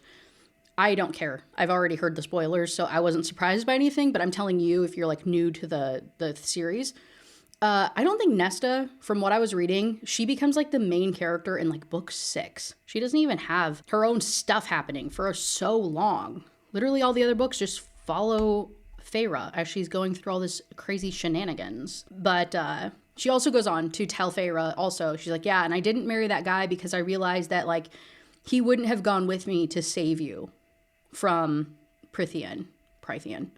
So I couldn't marry him. Oh, this is like so cute. And she's like, okay, so tell me what actually happened. And so Feyre tells her everything she remembers, everything that she learned, everything, just lays it all out there to her sister. And really her only feedback is like, so would you ever, or no, I don't even think she asked. I think she straight up says it of like, hey, I can sense the love that you have for this guy and that you would never abandon him the way that Dad abandoned Mom. So like you need to go back to him. Like you need to go and help him and save him, and like I'll support you with whatever we can do. They go on to have the ball, though, of like Feyre's return, but the entire time, all she can think about is Tamlin. And then the next day, her dad makes an announcement about how they're going to buy the Better family land because they were recently all murdered and Claire Better had disappeared. And Feyre is like, oh, that's the name that I gave to Rhysand when he asked what my name was. This has to be a coincidence. This can't be real. Like, this can't be... So all of a sudden she's like, I have to go back. Like, she's like, okay, that's the thing. That was the sign. I have to go back to Tamlin because I'm like so incredibly worried about what's about to happen or like what is going on. And so she tells her family to run away. And like, if the first sign of danger, the first thing that you ever hear about fairies crossing the border, get lost. Nesta tells Feyre to go and to never ever come back. Very similar sentiment to what her father had said to her before. But she realizes in this moment and kind of with this advice from her sister that her sister isn't, you know, the evil older sister thing. Her sister is just calculating. Her sister has plans and she like thinks everything through. And pretty much point being though, she does actually care about Feyre, obviously. Homegirl goes into the woods. She finds the mysterious wall thing, and then she walks across it for like 2 days, just like hitting it periodically. She's on a horse. And every, I don't know, couple hundred feet, she'll just hit the wall, trying to find the hole in it so that she'll be able to cross back over into Prythian and back into Tamlin's estate. Because his land is the one that like borders the human world. Got it? Okay, cool. So she does. She finds it. She gets through the wall. She goes to the castle, but it is silent. It is completely abandoned. It's a mess. It's very obvious that it got raided, but she's realizing like there's no blood anywhere. In so much of this book, and I haven't talked about it because I haven't been reading new quotes and stuff, but I think the other reason about why she as a character fell so flat for me is because it's like she was able to kill this mysterious magical wolf because she's just this not like other girls human.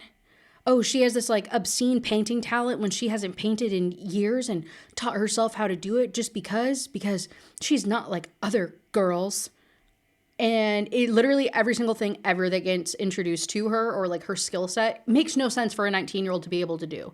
She just like happens to have like the super like overpowered, I don't know, thing about her that just makes her the exception to every single thing ever. Like it's just unbelievable or like frustrating, I guess, in that sense where I'm just like, what are we doing? You know, I don't know. Obviously we're in a freaking fairy world, but I was like, this feels very unrealistic. This feels very like, could this not have been some more believable setup to get her to this point? You know, I don't know. Doesn't matter. She's wandering around the castle and she's calling for Lucien and Tamlin and she can't find them. Nobody responds. But Elise does finally. She's there and she explains everything. That Amarantha is the king of Hybern, right? The guy who hates the human fae treaty thing that happened over there. Sent Amarantha as his like general to try to take over and get all of the fae on the same side to attack the humans. And because her sister was murdered by her human lover, that's all I can tell you. So she has this like special hatred in her heart for humans and like wanting to kill them off anyway. And so she's very, very motivated to kill humans. And so she came to Prythian 100 years ago to kind of like embed herself, right, in society and to get close to everybody and get all of them to trust her. She decided though that she wanted to take over Prythian herself, or Prythian, sorry, I know, I'm annoying, that she wanted to take it over herself, right? So she kind of like embeds herself in all of these like 7 kingdoms or whatever and befriends all of them and gets them close to her and then invites them all to a ball, poisons all of the 7 high lords because she befriended them enough that they trusted her, poisons all of them and steals their power. So that's why that's what the blight is, right? Like she is the blight. She is the one that had taken all of the High Lord's powers and now they have to pretty much like do her bidding and accept their fates and blah, blah, blah, blah, blah. The only thing to really note is that on top of taking all of their powers, that she, now that she has that, she has her own court that she keeps under the mountain. Remember the mountain from the mural? And then there's a whole thing where Amarantha is obsessed with Tamlin. I guess their families fought together during the Great War, and she always had a crush on him or whatever, and she had denied him. And there was a point where Tamlin sent Lucien to negotiate with her, and she took Lucien's eye. So that's why he didn't want to tell Feyre about it earlier, because he would have to reveal more information than was possible, okay? But he lost his eye to Amarantha. And so she ends up throwing this masquerade ball and inviting the spring court and all, Tamlin and all of his people as a apology thing, and promises peace if Tamlin marries her. If he agrees to be her lover, then everything will be fine, right? He'll give him his power back, and they can all be happily ever after and not be impacted by this blight that she has put upon these people, right? So at the party, though, this all kind of comes to, and he refuses, saying that he would rather take a human lover than have anything to do with Amarantha. And even goes on so far to say that even her sister preferred to be around humans than to be around her. Your sister got killed by her human lover, and she would have rather that to have been close to you. Really a low blow, right? And so she puts him under a curse. And he has 49 years to convince a human woman to love him, or she will claim him as her lover against his will. So he has 49 years to figure this out. And there's rules and stipulations to it, that the girl, you can't just kidnap some girl and do this. No, this has to be a human girl that has to kill one of your men in an unprovoked attack. Okay. And then she has to genuinely hate fairies, and then that way the love is true, and she has to admit that she loves you and that you guys are truly, truly in love, and she would, go to the end of the world for you, basically. And then that's what will break the curse, right? And so that's why it was so crappy about this whole timing thing, where it finally started to happen, and she did love him. And if Feyre would have just said, "I love you," this would have not been a problem. But she waited too long, and the curse extension thing that he had expired. And so it expired after Feyre had gotten sent home, and almost immediately, it was literally the next day or 2 days later or whatever, she, being Amarantha, and her army came to collect Tamlin and Lucien and all of the fighting Fae, or the high Fae of the spring court, and take them under the mountain to go and be prisoners and go and support her court and work directly under her. It's a whole thing. And then also part of that whole masquerade ball thing and him saying no to her, part of the curse was that all the people there now have the masks permanently affixed to their faces, and they wouldn't be able to take off the mask, because that would make the be harder to love him. Amarantha was like, a human wouldn't love you with a masquerade mask on because of how shallow they are, and that it just added like an extra layer to the curse, I guess. And then also part of the curse was that like nobody could tell the human about it. Like Amarantha had done this like enchantment thing, so nobody could tell Feyre specifically about the curse. So that's why everybody had to talk in like these weird, vague non-answers to her, because if they broke the curse, everybody would like die, basically, right? Also, for context with that, that's why Lucien told her to go and talk to the Suriel, because the Suriel isn't a part of his court, like isn't a part of Tamlin's court. And so she could ask him anything, and then the Suriel could answer it and not be impacted, right? Because it's only Tamlin's court that got cursed. That's also why, I don't know if I say it later or maybe I already did. I can't not remember. This video's already too long. She was able to see a couple of the other fays. Like, she could see the monsters, and she could see the adder, the bat fae one, because they're not a part of his court either. And so anything outside of his court wasn't a part of the glamour that like kept her, you know what I mean, happy or safe or like content or whatever when she first came over. I don't know. It's convoluted.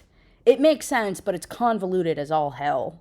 So everybody's under the mountains, and she's the one that has been attacking all of the humans and a whole bunch of stuff. And Elise tells Feyre the whole, like, if you would have just said you loved him, none of this would be a problem. And all these people are dead or taken captive because of you, because you stupid girl.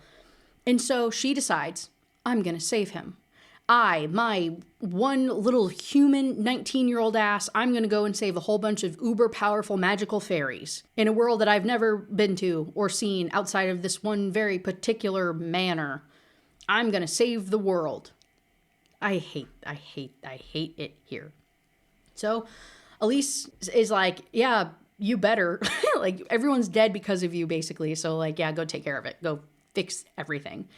Takes her to this, like, secret shortcut cave thing to get under the mountain or to the under mountain area. Elise warns her of, like, don't trust your senses, don't make deals, don't drink the wine, and make sure you listen to everything. Like, eavesdrop like crazy, right? Like, listen to everything. And then that there's one particular part of the curse that she still can't tell Feyre about. Like, I've told you everything I can, but there's, like, one more part, and I can't say anything more than that. Like, even me just thinking about telling you, my bones ache. Oh my God. So Feyre goes into this little secret passageway, almost immediately gets caught by the adder, which was like the big bat, scary ass looking fairy. Gets caught by that, gets taken to Amarantha's throne room, and Amarantha's like, so who do we have here? Like, why is this any of my time? Feyre's like, I'm here to claim Tamlin, who is sitting right next to Amarantha in like a little chair on the ground, basically next to her on her big throne. And he is like no reaction at all, like completely like dead faced, nothing, no reaction to anything that Feyre is saying. And Amarantha laughs at this. She's like, oh my God, that's so funny to have another human here. Look what I did to the last one.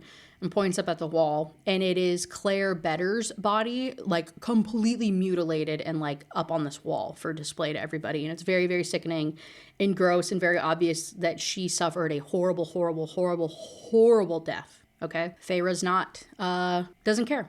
She says it again. I love Tamlin. We truly love each other. And she realizes that Tamlin pretended that Claire was her so that she could get away and try to live a happy life. And so obviously Tamlin is probably very upset that she's here, but he's not going to react or do anything because he doesn't want to show any weakness. It also gets revealed, and I'm assuming this comes up again in like other books, so I'm telling it to you now. One thing to note about Amarantha and her cruelty and hatred of humans, right? Beyond the way that she treated Claire, obviously, for thinking that Claire was Tamlin's lover. She wears the ring of the human who killed her sister, and then wears like a bone of his as a necklace and keeps his spirit alive so that he can always like bear witness to all of her evil doings, to like continue to torture him and stuff for like all of eternity. Really crazy stuff. And so Amarantha, she offers a deal because she's like, I could kill you right now. I could just do the same thing that I did to Claire, and like you might as well die anyway. Like, I don't know why you're even here or wasting my time or whatever, but hey, I'll make a deal with you. Complete 3 of my tasks to prove your love, like your love of Tamlin, and the Spring Court and Tamlin will be set free. Okay. Yeah, 3 challenges. Okay. And then Amarantha, she also goes on to say, and there's a riddle. If you can solve this riddle at any point, if you can solve it and you tell me what the answer is, the curse will be broken immediately. And your tasks will be completed on the full moon, right? So every full moon for the next 3 months, you'll come and you'll complete one of these challenges, and we'll figure that out. And in the meantime, between each of those challenges, you'll be in your prison cell, basically, and you'll have to do work. You'll have to do work and earn your keep. Tamlin is like trying to like kind of wide eye look at Feyre, like trying to get her to not take the deal, but she does. She agrees to it because there was a little bit of back and forth where she was like, I don't know, trying to get some verification and clarity about like how she would stay and what would happen between these things. That's how we got all the information that I just rattled off to you. She tried to be smart about it. She tried to play it smart, but it didn't go very well. She agrees to this though, and then immediately gets the shit beaten out of her. Like bad. Passes out from the pain, wakes up, and she's in a dungeon cell, which she knew she would be like imprisoned, but she also didn't realize it would be like imprisoned. And this is, I do have one highlight that I would like to mention. Whenever she was like talking to Amarantha and having these threats and stuff, she was trying to be like all stoic and like not show reactions to anything. But there was a point where my bowels turned watery. I couldn't help it. Bowels turned watery is used 3 times. 3 times. Which is like such a disgusting way to say that. And doesn't even make sense. I'm like, did you shit yourself? Is that what you're telling me right now? Because it's what you're making it sound like. But I think you're just meaning that like, I don't know. So the riddle though, before I also tell you any more about this thing, the riddle, in case you're curious. There are those who seek me a lifetime, but never we meet, and those I kiss, but who trample me beneath ungrateful feet. At times I seem to favor the clever and the fair, but I bless all those who are brave enough to dare. By large, my ministrations are soft-handed and sweet, but scorned I become a difficult beast to defeat. For though each of my strikes lands a powerful blow, when I kill, I do it slow. And I knew immediately what the answer to this riddle was, which really pissed me the frick off. But I knew immediately. I'm not going to tell you just in case you don't know. I don't want to reveal anything crazy to you in case you're here along for the ride. So you just lock it in your brain about what you think the riddle is. And also part of it too is that she can't answer the riddle, because if she gets it wrong, it's like instant death for everybody. So you can't just like throw out random guesses or anything. You have to know the answer and give it to me, or I'll kill everybody. So that's part of the reason too that she's like hesitant to give an answer. Frustrating. So she wakes up in this prison cell in a bunch of pain, obviously broken bones, everything's terrible. Lucien visits her and heals her wounds, telling Feyre that all of the High Lords have been summoned to come under the mountains to witness her trials. That this is like a really, really huge deal because this will change the trajectory of everything, right? Keeping in mind that it was like some of the kings or whatever were on her side, or some of the High Lords were on her side, like the evil courts. I don't know. I don't really care. Everyone's here though. Everyone's going to watch it. It's crazy. Crazy. So now that everyone's here, Amarantha summons her back to the throne room. And this time she calls Rhysand up and she says, "Hey, Rhysand, when I asked you, you told me that you recognized Claire, and you said that that was the human that you saw at Tamlin's house. So what's going on with that?" He's like, "All humans look the same to me." But that's not true, because Rhysand recognized her from the spring thing. So he lied on her behalf for some weird reason, right? Like, why is he protecting me? Why is he doing this? And again, I am reminded of the Wolf King book. So why is he protecting me? And so then Amarantha is like, "Well, what is your name?" She doesn't answer because, again, incredibly dangerous, and she doesn't want, anybody to get hurt. She doesn't answer. And then all of a sudden, Lucien gets pulled up to the middle of the throne room, and she tells Rhysand to do his thing and to figure out what her name is. Rhysand has this power where he can like infiltrate your brain and like dig around and like find answers and memories and everything that you have. And he can also like break your brain entirely.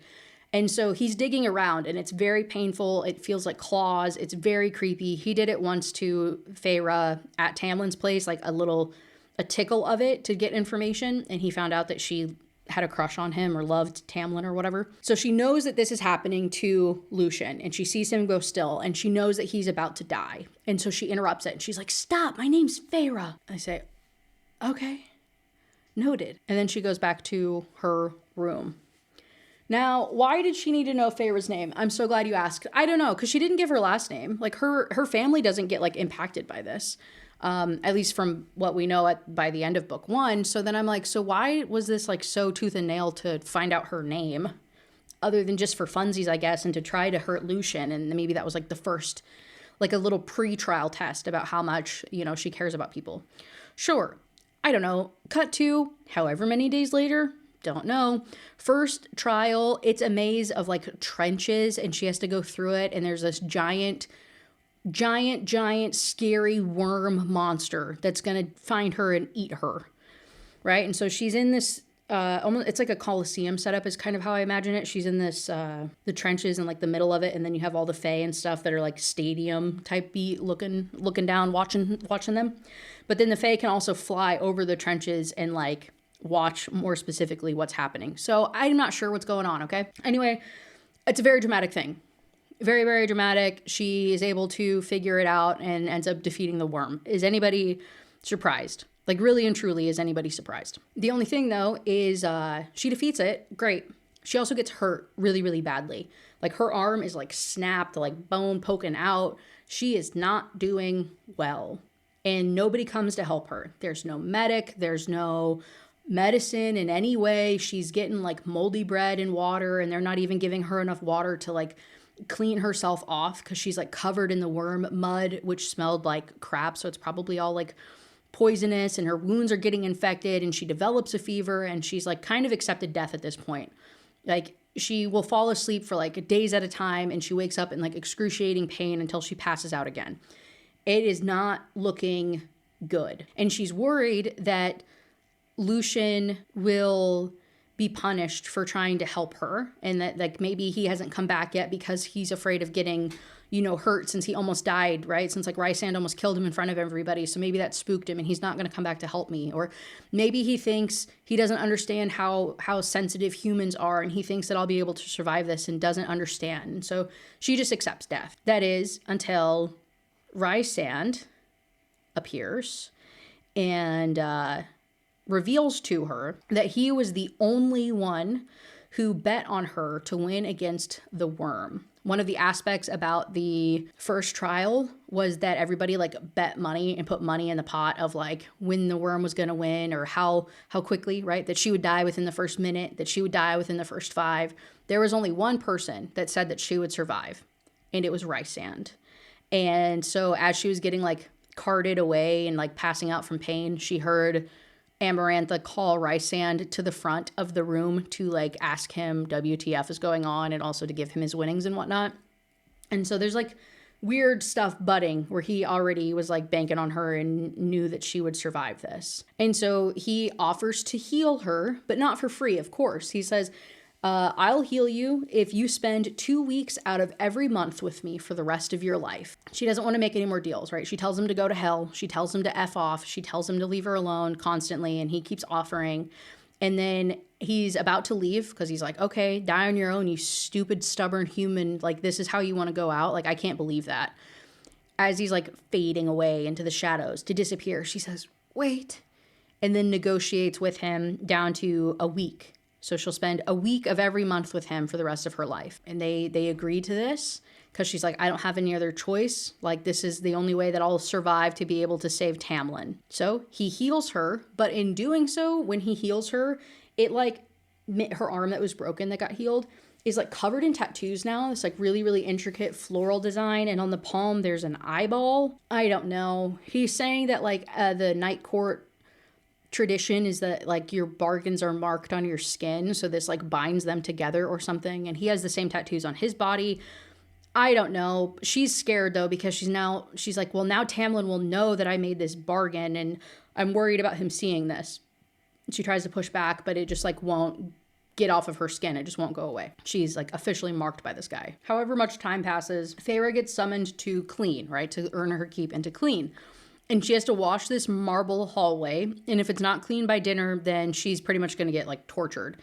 But as she's cleaning it, the water that she's rubbing on it is just making the hall dirtier and dirtier and dirtier. And she's freaking out because she's like, I don't know how long I have until dinner. I have no concept of time anymore.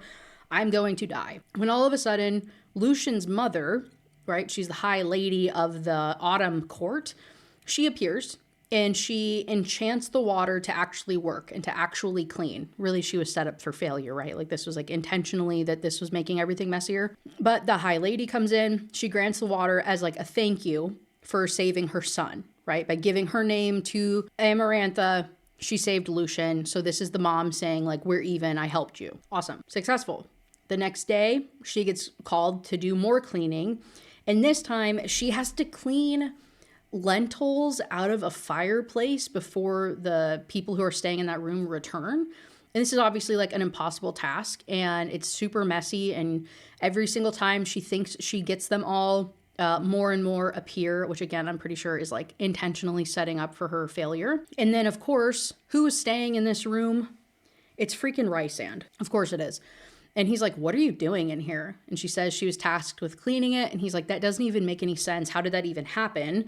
And he realizes that this is all set up intentionally for her to be in his room, right? Like this is all, there's a bunch of games. There's a bunch of political crazy court games or whatever going on right now. And so she's like, okay, well, hey, I have you for a second. Why did you tell her that Claire was me? Like, why did you lie?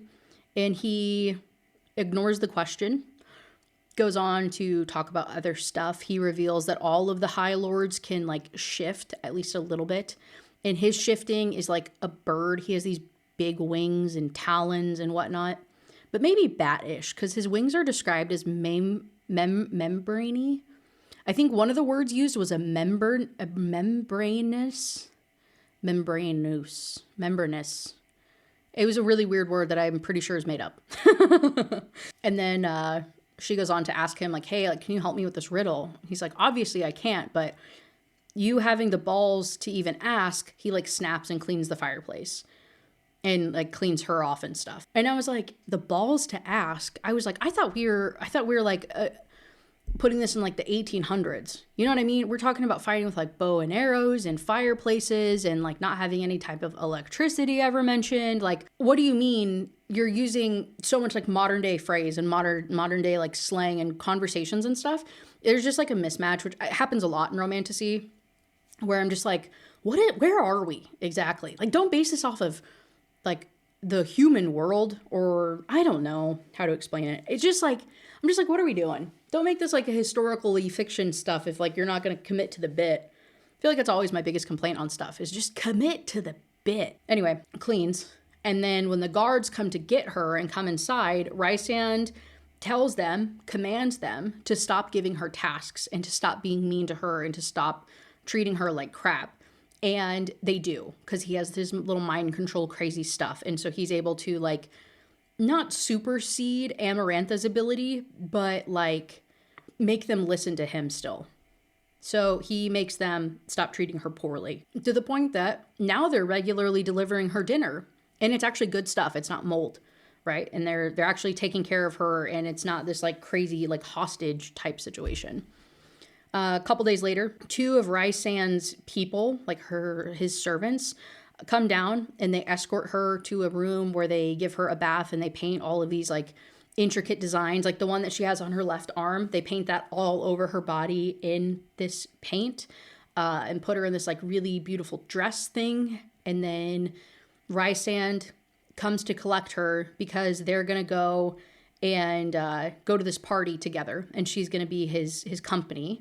And he's pretty much going to like flaunt her in front of everybody, and specifically flaunt her in front of Tamlin. Like, this is going to be the grand reveal that she has made a bargain with Rhysand. This is the first time that everybody will see her and know that she made some type of bargain with him. And the main reason Rhysand did this was to hurt Tamlin.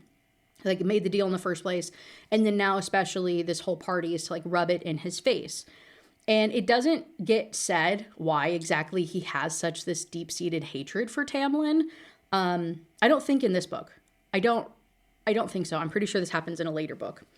Also gets revealed that the whole reason that she has the paint all over her is because if anybody else touches her, the paint will smudge. Specifically, Rhysand will know if Tamlin touches her or gets a hold of her at all in this party because the paint will smudge. And then Rhysand forces her to drink fairy wine, and then she like completely blacks out and acts a fool.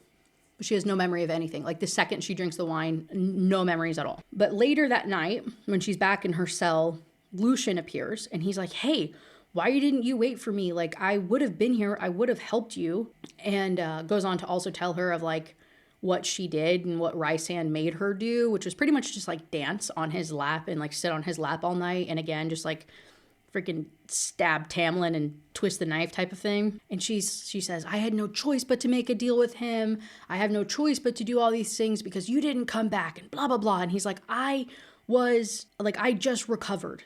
I just recovered from being tortured. Like, there was a point during the first task where I believe he yelled, like, to your left. And then she was able to dodge the worm. And so because he helped her during the first task, he got whipped 20 times by Tamlin. Like, Amarantha made Tamlin do it. And so he's just now even able to get up because his wounds have just like not been able to heal or anything. And then he goes on to tell her of like, yeah, Tamlin does love you and Tamlin is worried about you, but obviously he's not going to show any emotions because Amarantha will exploit that. So yes, like he loves you, just keep fighting, just keep fighting. And the days keep going by, and every single night they go to this party. Rhysand takes her to this party and gets her drunk.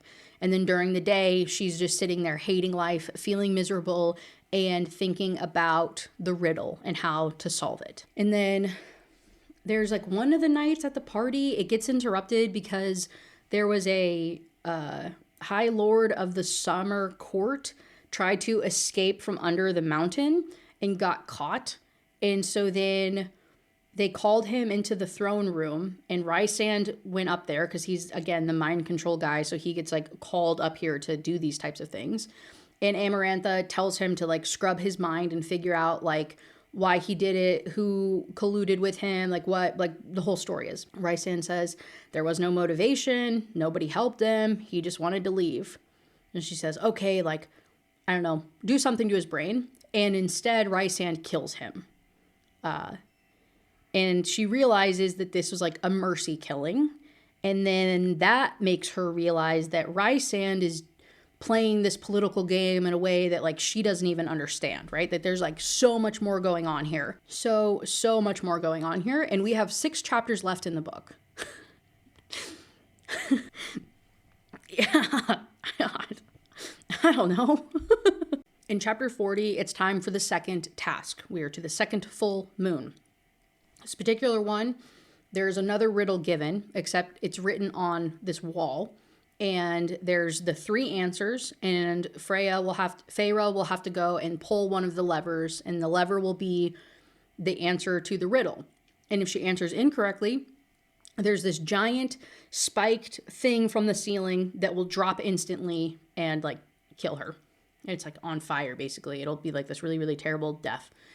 And as she's reading the riddle and trying to solve it, it's going to keep coming down ever so slowly. And also, like, behind her is Lucien, who is also going to be hurt by the same, like, thing of happening and being crushed. And so she's not only saving herself, she also would be saving Lucien or killing Lucien as punishment for him helping her with her first task or whatever. So he's over here watching. She still can't read. Nobody knows that she can't read. Nobody knows that she is illiterate other than Tamlin. So this just happened. Of like all tasks that could have been chosen in the world, it's the worst one ever. So she hesitates and she's freaking out because she doesn't know what to do. And this is so frustrating to me. She decides to pull lever number 2. 2 was a lucky number because that was like Tamlin and me, just 2 people. 1 had to be bad because 1 was like Amarantha or the Adder, solitary beings. 1 was a nasty number, and 3 was too much. It was 3 sisters crammed into a tiny cottage, hating each other until they choked on it, until it poisoned them. And I was like, oh, this is the kind of logic that we're using? That's the kind of logic that we're using for this teenage girl who's supposed to be able to save the entire world? That's the logic that she's been using her entire life to get to this point and has proved everybody wrong and killed all these folks. You could have given me a better reason. That pissed me off so genuinely bad. I was like, that is the worst reasoning you could have ever given. I have lost any iota of like, oh, maybe she's something. I don't know. So frustrating to me. We could have tied it back to the words that she wrote to Tamlin that then he said to her, and she learned what those words were and what those words looked like. Maybe we could have tied it back to that, and we could have had this like a through line of how important this whole poetry thing was to her that he read to her. Maybe that could have tied into it, and it was actually a link to this, like, I don't know, something, right? There could have been a lot more done with it than that bullshit. So anyway, she decides on lever 2. And when she goes to pull it, her arm hurts really bad because she's pulling it with her left arm. The tattooed one from Rhysand's giving her a sign. She reaches for lever 1 and her arm hurts. She reaches for lever 3 and there's no pain. And she pulls it and it's the correct answer. Rhysand was helping her through all of this. And then he begins talking to her like telepathically because Feyre is losing it because she's realizing how close to death that she got and how she has no control over everything and how if this one was this difficult, like she's definitely going to die on the 3rd task and that she doesn't stand a chance. And so he telepathically is comforting her. And it's very sweet. For as much as he's been like a complete D-bag the entire time, this is, I guess, when he begins to like change character a little bit and we get behind this whole like frosty facade of this like total D-bag guy where he is telling her, good girl, now walk away, turn on your heel, good, walk toward the door, keep your chin high, let the crowd part, one step after the other.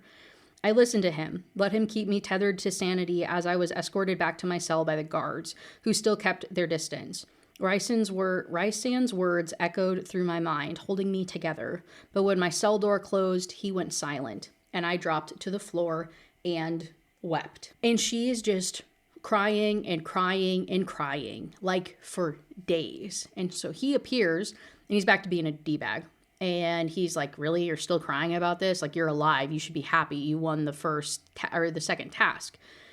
And then he starts to lick her tears and she doesn't stop him until he licks her face like 4 times and then she pushes him away. And he makes a comment about how he knows that she's attracted to him, and she is. She's noted it a couple of times. But she tells him to get lost. And she's now angry because of some stuff that he said and all this other stuff. And so she's like, whether he meant it or not, he gave me the will to live, because now she's just so pissed off instead of depressed, I guess. I don't know. Don't ask me. Don't look at me like that. On one of the nights where she's getting prepared to go to this party, Rhysand had promised that he wouldn't drug her on this particular night, right? The night after this, like, thing. What is this called? After the trial. Night or 2 nights or however long after this, and she's feeling better and whatever and gets her will back to live. Rhysand says that he won't have her drink the Fey wine tonight. So the 2 women that have been like helping her get dressed and paint her every night, they come back, they do so, and as they're walking her to do this, they like all of a sudden go into this like shadowy part of the wall and turn into shadows, and they're like behind this banner, and they put their hand over her mouth and they tell her to like shut up and don't make a noise. And then all of a sudden, there is the Adder and then an emissary of the King of Hybern, right? So somebody sent by the King of Hybern is talking to the Adder, and they're like walking down this hall. And they're eavesdropping. And Feyre's realizing like, oh, not only are these women here, but they're also spies. Like, that's really cool. And like this whole thing of eavesdropping has been talked about throughout this entire book. And he makes a comment, King Hybern's guy makes a comment about how the king is not happy with Amarantha and how she's doing all of this like crazy side stuff instead of just going after the humans like he wants to. Like, now she's turned this into like her own political game of like being the queen basically of like Perithian or whatever. He's like not happy with her over all of this. More time passes, whatever. The night before the final task comes around, keep in mind, this entire time, she has not talked to Tamlin. He has, like, not even hardly made eye contact with her at any of these things. They've just kept their distance. She's been stuck to Rhysand's side at all of these parties, and it's just not very good. And so on this night, before the final task, Rhysand's distracted. He's talking to people. He's, like, doing his own thing. And she's sitting kind of against the wall, just waiting for him to call her over. When all of a sudden, Tamlin appears next to her. He like brushes her pinky, and then he leaves and makes like a signal over his shoulder for her to follow him. So then she waits a couple of minutes and then ends up down this like little side hall. And then he pulls her into what is essentially a broom closet. And then they start making out, and she's like taking his pants off. And I'm like, dude, again, just like absolute dumb shit. But the whole time they're like, no, I love you so much, and blah, blah, blah, blah, blah, blah. This is so amazing. Like, we want to hook up one last time before we all die, I guess, is the plan.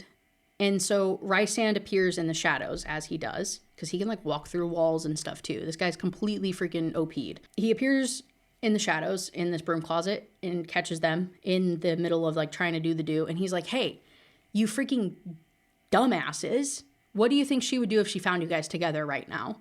Like, Tamlin, get off of her. And so he does, and he like gets dressed and he leaves. And then Rhysand is like lecturing Feyre, and he's like, I can't believe that you would risk this. I can't believe that you would be so stupid. And then all of a sudden he like lunges at her and starts like making out with her because he can hear Amarantha approaching. And so then the door opens and Amarantha and Tamlin are there. And so is the entire fairy court looking in at this freaking closet at these two like making out with each other. And she can see the heartbreak in Tamlin's eyes of her being like in Rhysand's arms or what the frick ever, dude. But she's like, he has to know that this wasn't a choice by me. And it gets revealed that Rhysand is like, okay, hold on. Also the thing to note too, so you remember how I noted the paint thing and the smudges on her paint to like know if Tamlin touched her. When he got up to leave, Rhysand did his little magic ability and like cleaned him up so he didn't have any ink on him when he went out there so that they wouldn't get caught. But then he like put his hands all over Feyre and he tells her that he did so that way that there would be a reason that the paint was smudged. And then I was like, why wouldn't you, if Amarantha was coming in there, why wouldn't you have just like snapped your fingers and made the paint go back to normal? You had that ability before. You've already showed us that you could do that. So like, what do you mean the paint was smudged?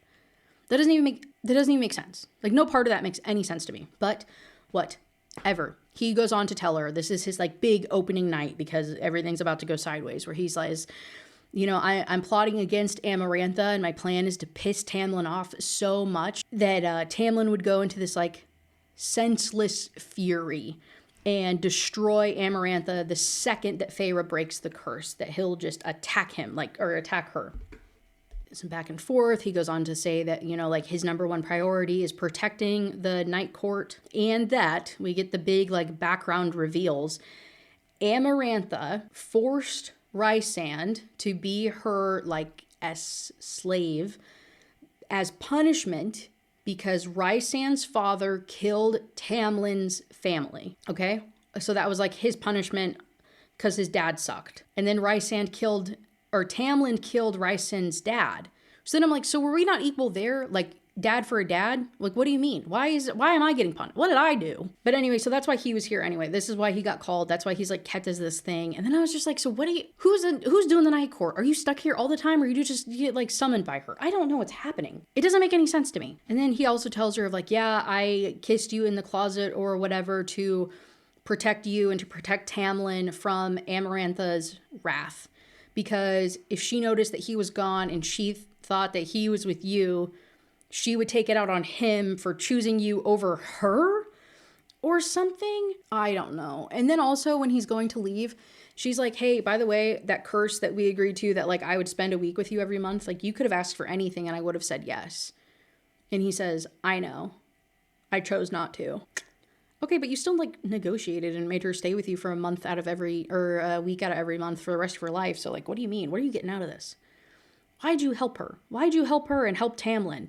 And he's like, that's the real question, is why would I help anybody? We don't know in this book. Cut 2, chapter 43.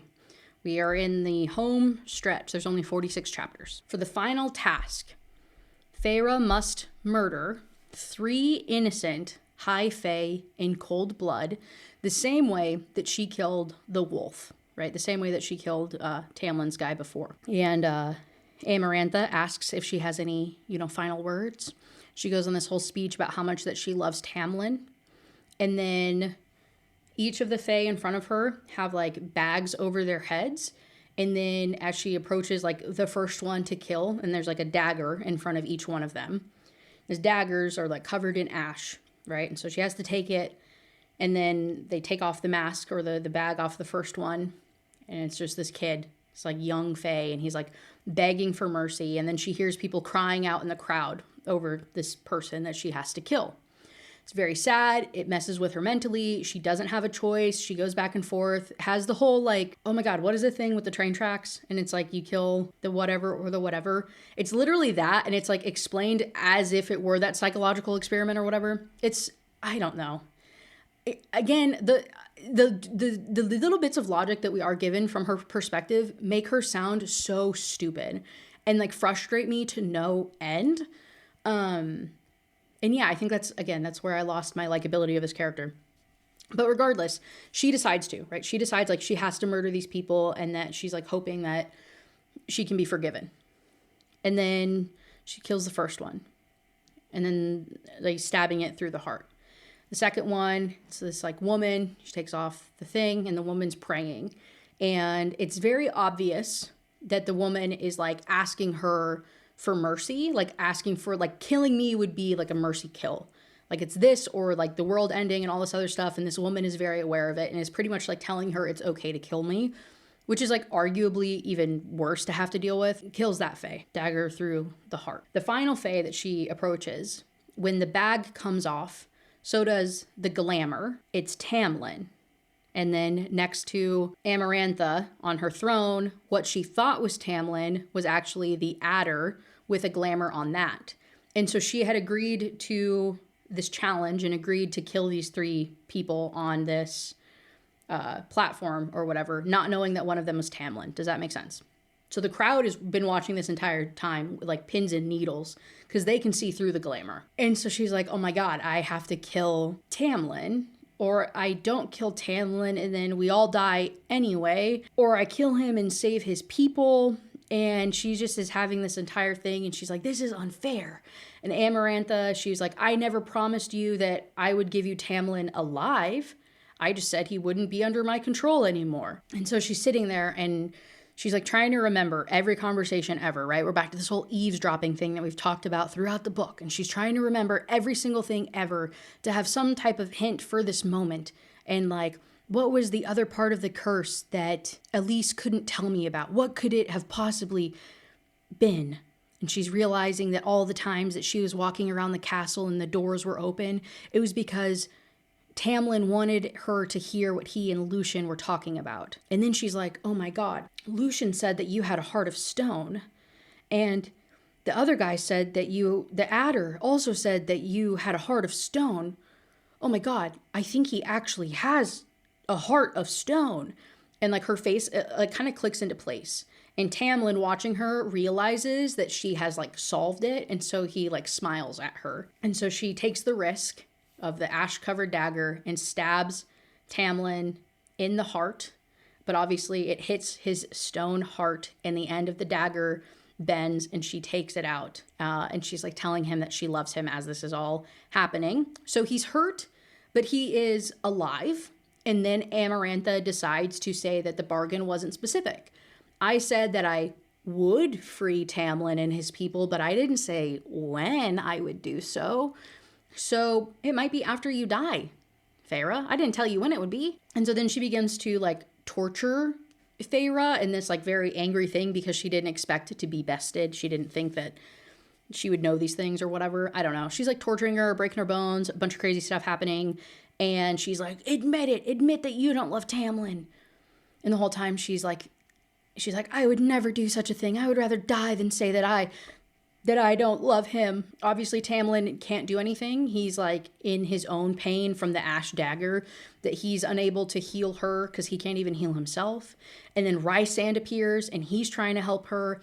And Amarantha's like on the platform now, like in front of Feyre, like kicking her. Now she's not telepathically breaking Feyre's bones. Now she's actually like beating her herself, saying all of this stuff of like, let her, you know what I mean? Like say that you don't love him, blah, blah, blah. And the crowd is erupting because the crowd is pissed too. And they're all like, dude, you have to free him. This isn't fair. And she continues to refuse and just continues to like torture her. And Tamlin is there and he's like begging Amarantha for forgiveness for insulting her and for like insulting her sister. And she just like continues to like break all of Freya's bones, like one by one. And then all of a sudden, Feyre, she says, wait, I know the answer to the riddle. The answer to the riddle is love. And then Amarantha breaks Feyre's neck and kills her. Hello? Hello? What are you? Okay. So now she is watching this scene as like an out-of-body experience. She's watching it through Rhysand's eyes because when he made that like whole bounding himself to her thing, the pact that they had, I guess he gave her some life force or something that like made them connected. Or maybe just the bargain is making her do this. But she's seeing all of this happen through Rhysand's eyes. Because of this bargain thing that they made. And she's seeing like Lucien take off of his mask. And all of the spring court are taking off their masks. They're all free. And so Tamlin now stabs Amarantha through the skull with like this sword that like Lucien throws him. And it's this like whole crazy thing. And then he turns into like his beast form and like rips off her neck. It's very bloody. It's very, very violent. And then Tamlin comes back over to Feyre's body, and he's like holding her, and then each of the 7 High Lords of Prythian come over and they give her a little bit of magic. They each drop their little token of magic as like thanks to Tamlin, or thanks in respect to her. And then he kisses her and he says that he loves her, and then all of a sudden she's resurrected and she is now a Fae. They all gave her enough magic to become a Fae, and that this is like a very sacred thing that has not been granted to very many people, and blah, blah, blah, blah, blah. Big deal. She's all like, whoa, this is crazy. The curse is broken, Amarantha is dead, and she takes off Tamlin's mask. And he is so beautiful, and he's the most beautiful thing ever, and she internally is like so torn about being happy for freedom and being happy about all of this, but then also she just killed 2 people in cold blood who were totally innocent, and she killed them. At least the first time with the other guy, with the wolf guy, she didn't know, and she thought she was doing it for like her own safety, which isn't even true, dude. You said that it was Fae, and that if it was, you were helping the world out, and you used an ash arrow specifically to try to kill a guy. So what do you mean? Why are you sitting here acting like you're fucked up over killing these 2 when you killed the other guy with like no problem?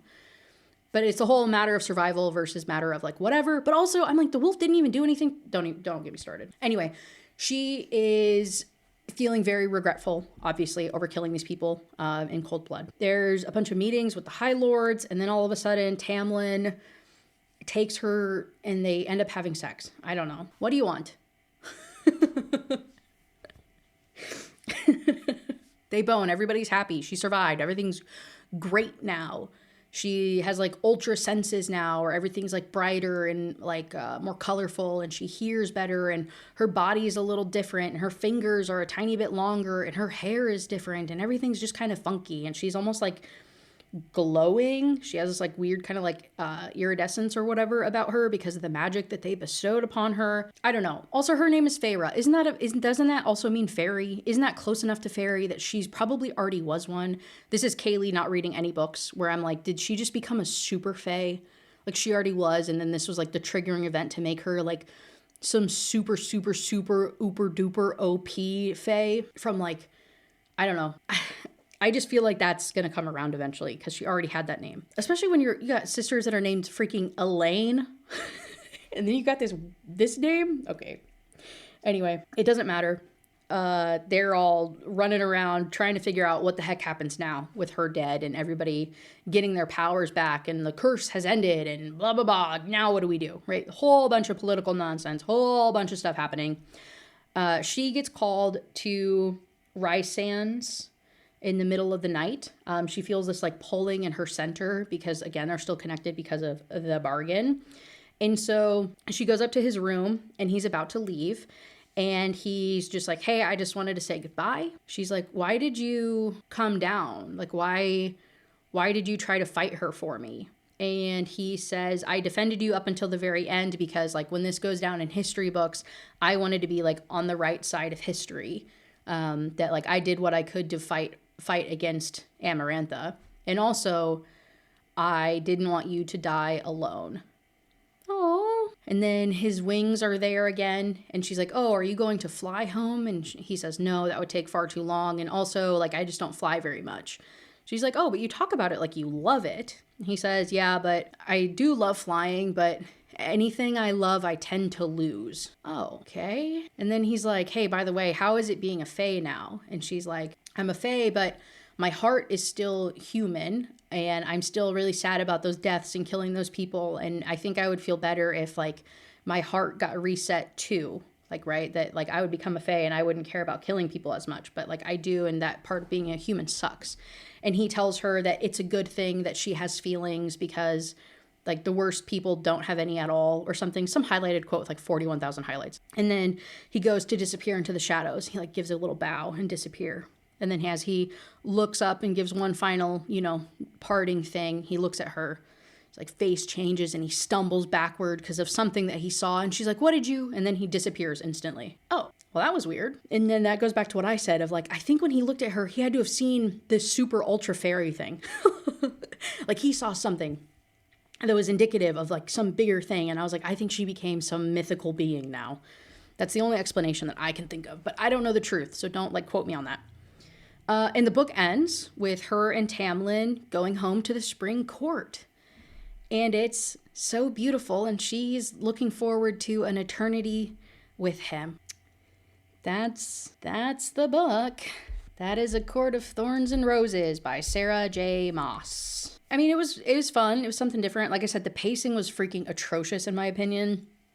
I saw a lot of people talking about DNFing it in the first like 30%. Don't blame them at all. I don't think a single thing popped off in this book until like the 45% mark, which is far too long to not have me be invested in people. And then, like I said, as much as she had the backstory to be likable and to be somebody that I was rooting for, at no point was I rooting for Feyre. At no point did I give a crap about that woman, you know? I don't know.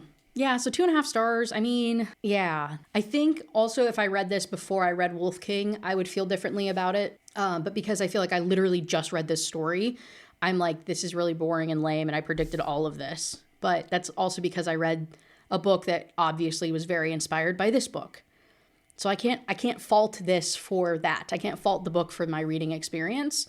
But then, like I said, some of the writing was a little off. Also, I know Sarah J. Maas, like I said, from all my friends and stuff that have read her, say that her first book and her series are like never good. So I'm like, okay, I'm trying to like give grace. You know what I'm saying? I'm trying to give grace and respect to something like this. But I'm feeling so blech about the whole thing that I'm like, I don't know. I just feel like I just have like another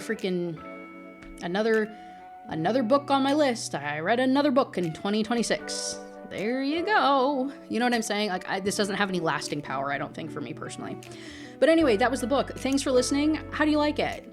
Have you read this book? What were your thoughts? Are you like super obsessed with it? Does book 2 and beyond get better? My hairstylist that I was talking to about this, she said that she always asks people, it's like a personality test of if you like book 2 or book 3, and what that means about you. Do you think that's true? I don't know. Try not to do any spoilers in the comments though, guys. I don't care, but I'm sure somebody will. So if somebody wants to go and read this, I don't want to like ruin their experience, okay? So please be mindful of any spoilers for like future series stuff in the comments, or at least just say that you have a spoiler coming so people can skip over it. And then look forward to whatever other crazy shenanigans I got coming up. I'm so grateful for you guys. I'm so grateful for you hearing me say this right now. So, like I said, comment, like, subscribe, whatever. Rate the podcast if you're over on Apple or Spotify. And I will see you in the next one. Bye. I forgot your kisses.